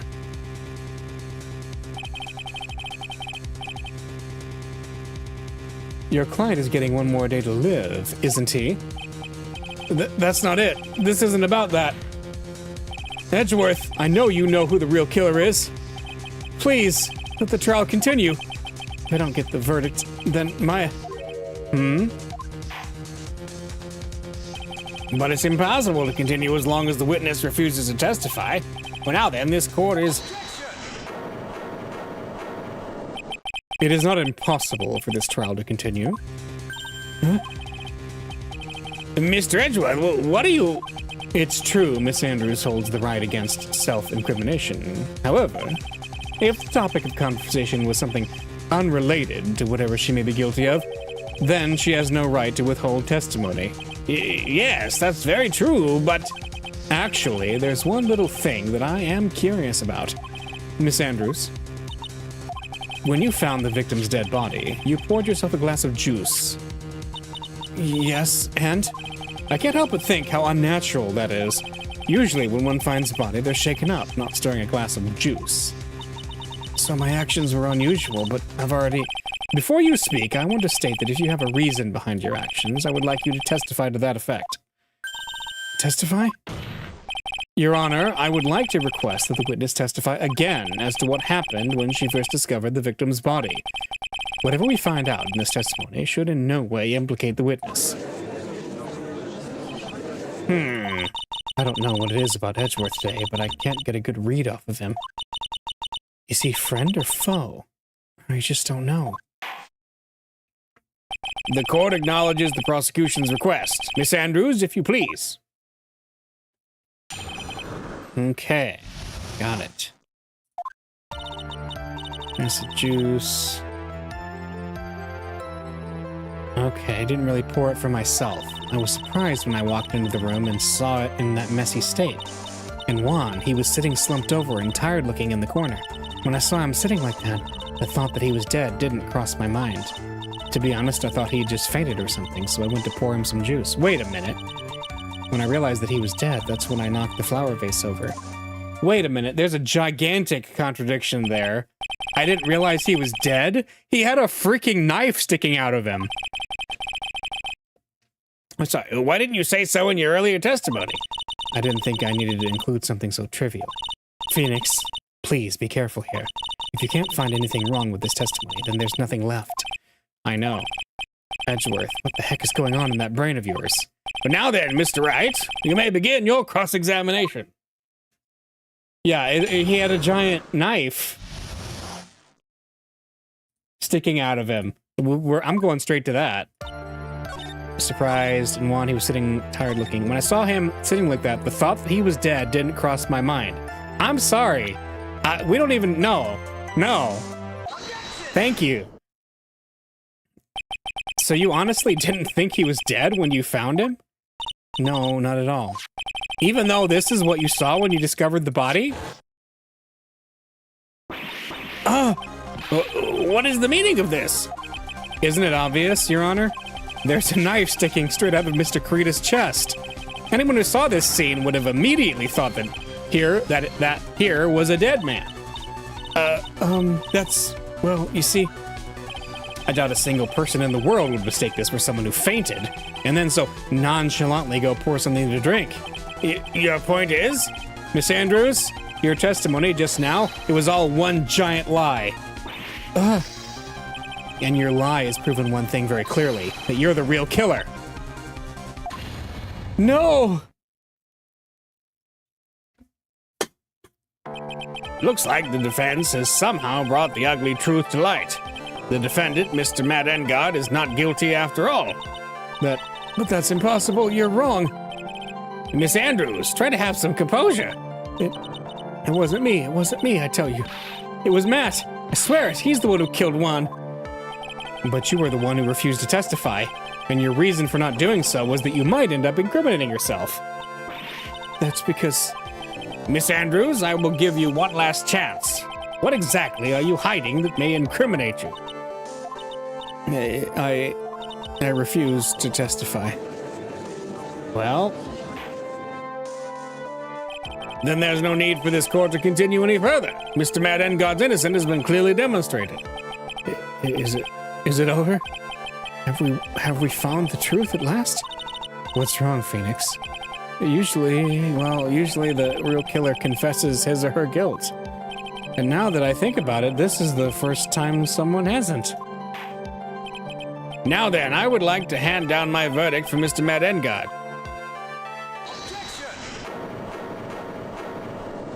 Your Honor, the prosecution feels that it would be premature to pass down a verdict at this time. What? The reason is quite simple. This witness has yet to speak the absolute, real truth. The absolute, real truth? What are you... Witness, don't you understand yet? Huh? I don't know who planted this silly idea in your head, but as long as you protect yourself through your silence, Matt Engard will go free, and in his place, you will become the guilty party. That's a lie. I don't believe you. What? I was told if I spoke, then it would be all over, and Matt would never be declared guilty. What in the world is she talking about? Has she lost it? I can't speak about it. I'm too scared. It's Francisca von Karma. Huh? Don't you remember, Phoenix? Miss Andrews lives by gripping tightly onto the words of another, because she doesn't have the strength to believe in herself. But then, right now, Miss Andrews is... Yesterday, she was tossed a lifesaver by Miss von Karma. Don't say a word, no matter what happens. If you do, Matt Engard will be acquitted. Miss Andrews undyingly believes in those words right now and is clinging on to them. Then what should we do? This is the first time I've ever come across anything like this. But Miss Andrews has to be the killer, right? All we have to do now is get our not guilty. That's my only priority. It wasn't me. I'm begging you, please believe me. Help, please. Somebody, help me. Mr. Wright? Yes, Your Honor? The court can't continue on like this. Therefore, I'd like to hear what you intend to do. What I intend to do? What am I supposed to do? What am I supposed to say? Right, I suggest you think very carefully about this. Think about what this witness did and what she did not do. And think about who is the real mastermind behind this crime. Who's the real mastermind? Isn't that obvious? There's no one else it could be except the woman crying over there, right? Come now, what will you do? What kind of man are you, Mr. Phoenix Wright? Force Andrews to testify. I have to win a complete acquittal today. There's no way around that. But I can't bring myself to do it like this, not when she's making a face like that. All right. Miss Andrews, I would like to know what you are really hiding. Mr. Wright, are you sure you know what you're doing?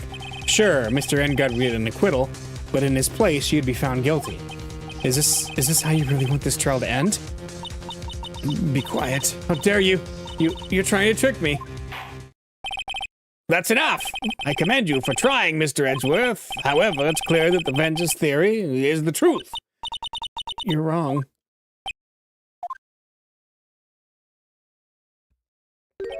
What a shame. Huh? I had hoped things wouldn't come to this, however... Oh, what is it, Mr. Edgeworth? Miss Andrews, since you absolutely refuse to testify, it falls on my shoulders to disclose this to the court. Stop! Mr. Edgeworth! This witness, how should I put this? She has an illness. What? And because of this illness, she has tried to commit suicide in the past. Stop! Please stop! No matter how much you want to hide it, it's no use. I have the evidence right here. That's the second part of the suicide report. The attempted suicide report. What will you do now, witness? You know what I'm about to do, don't you? I will now reveal to the court the true nature of the pitiful woman known as Adrian Andrews. The secret of her dependent nature. Having other people know about it scares her more than anything else in the world. Please, please stop! I beg you! If people find out, I'll... If you're going to say you would choose death, that is of no concern to me. Edgeworth, how can you be so cold? However, before you die, I will pull the truth from your still-breathing lips. No matter what I have to do. So, will you tell the court yourself, or shall I? Either's fine with me. I'll talk, but please, help me. Nothing matters anymore. Okay. My crime. When I first saw him, I really thought he had fainted, honest. When I realized he was dead, that was when I formulated my plan. Once I made sure there was no one in the hallway, I made a dash back to Matt's room. And then, I stabbed Juan's dead body with a knife, and ripped off the button. Just when I finished and was turning to Matt's room, I had a bit of an inconvenience, and that's why I ended up using the nickel samurai costume. The inconvenience being Lada. Stab the body? With the knife? Why would you do that? Isn't it obvious? To pin the blame on a certain person. A certain cowardly man. What do you mean by all of this? It might take this court a little while to understand, but... this is the truth. The real killer is Matt. That scumbag of a man. I'll never forgive him. He's trying to escape his guilt again. Just like last time. Last time? Yeah, thanks, Phoenix.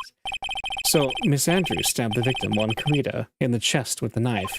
However, she didn't do it with murder in mind. She did it with the intent of framing Matt Engard for the murder. And this is her crime. Don't put it in quotes, Edgeworth. That is a crime. What? How is this possible? I mean, wasn't Miss Andrews supposed to be the real murderer? Mr. Wright, please get over your shock and commence the cross-examination. Okay, my crime. Here we go.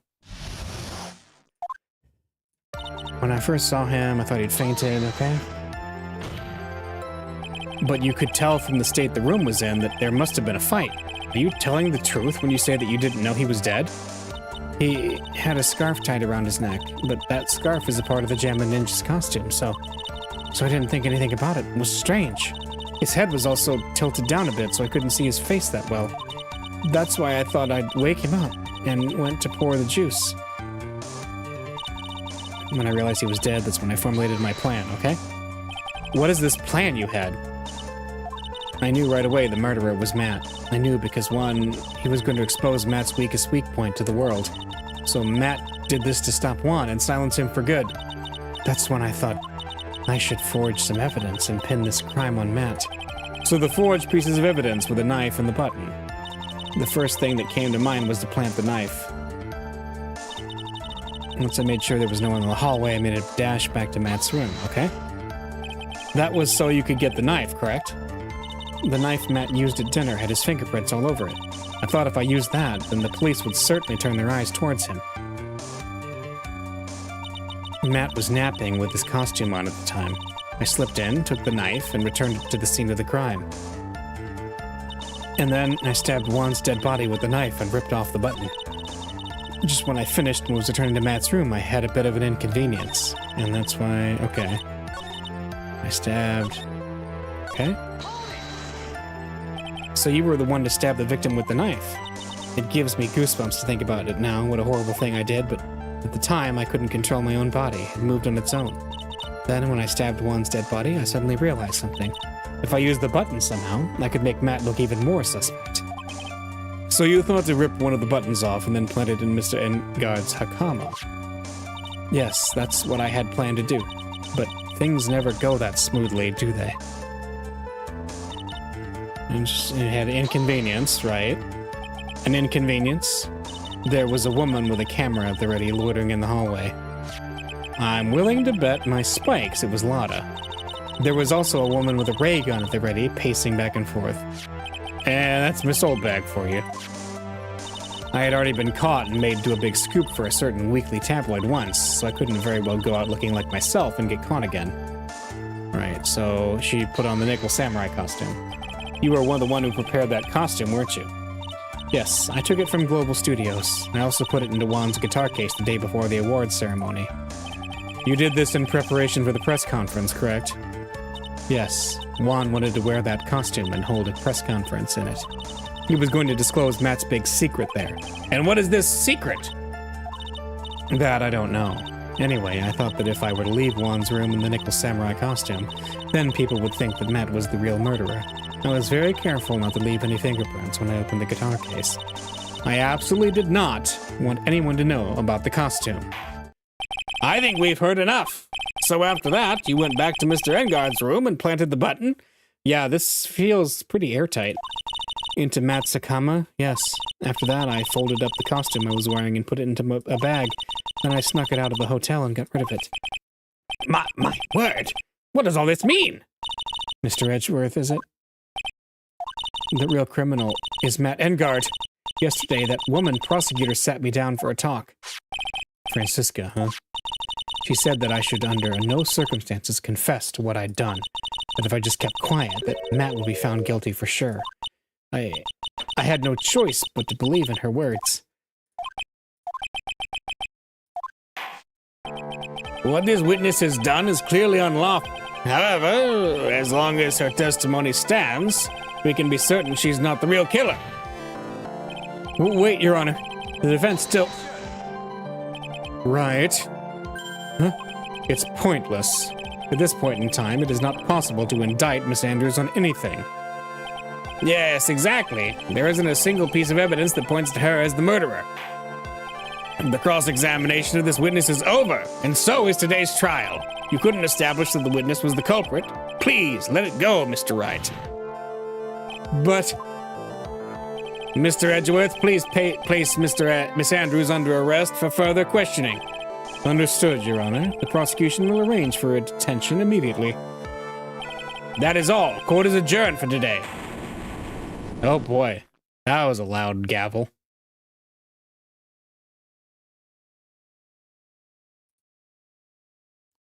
He's gone.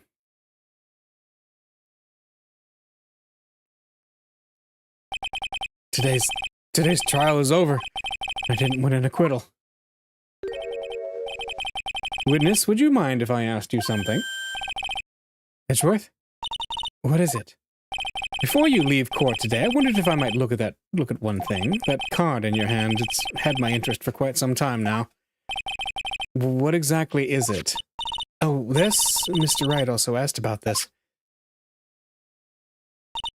Although I didn't remember at the time you asked me about it, Mr. Wright. I remember just now. I found this in the room on that day. The room? That day? Yes. I found this card when I discovered Juan's body. It was lying there right next to him. You found that card next to the victim's body? I suppose I must have unconsciously slipped it into my pocket. But it's not as if this card has any relevance to Juan's murder, right?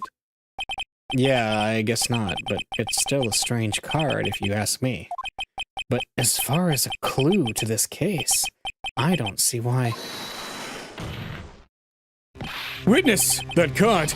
Give it to me, hurry! Edgeworth? Do you have any idea what you have stupidly yet inadvertently done? I can't believe you hid this from me all this time! I didn't mean to. What is this all about? I've never seen Edgeworth so emotional before.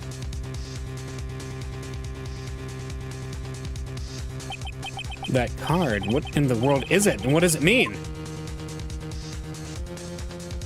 To be continued. Okay. And there we go. It faked us out. We thought the case was going to be done, but it certainly isn't. And we have a whole new investigation segment coming up. So we will hop into that next time. I will see you then.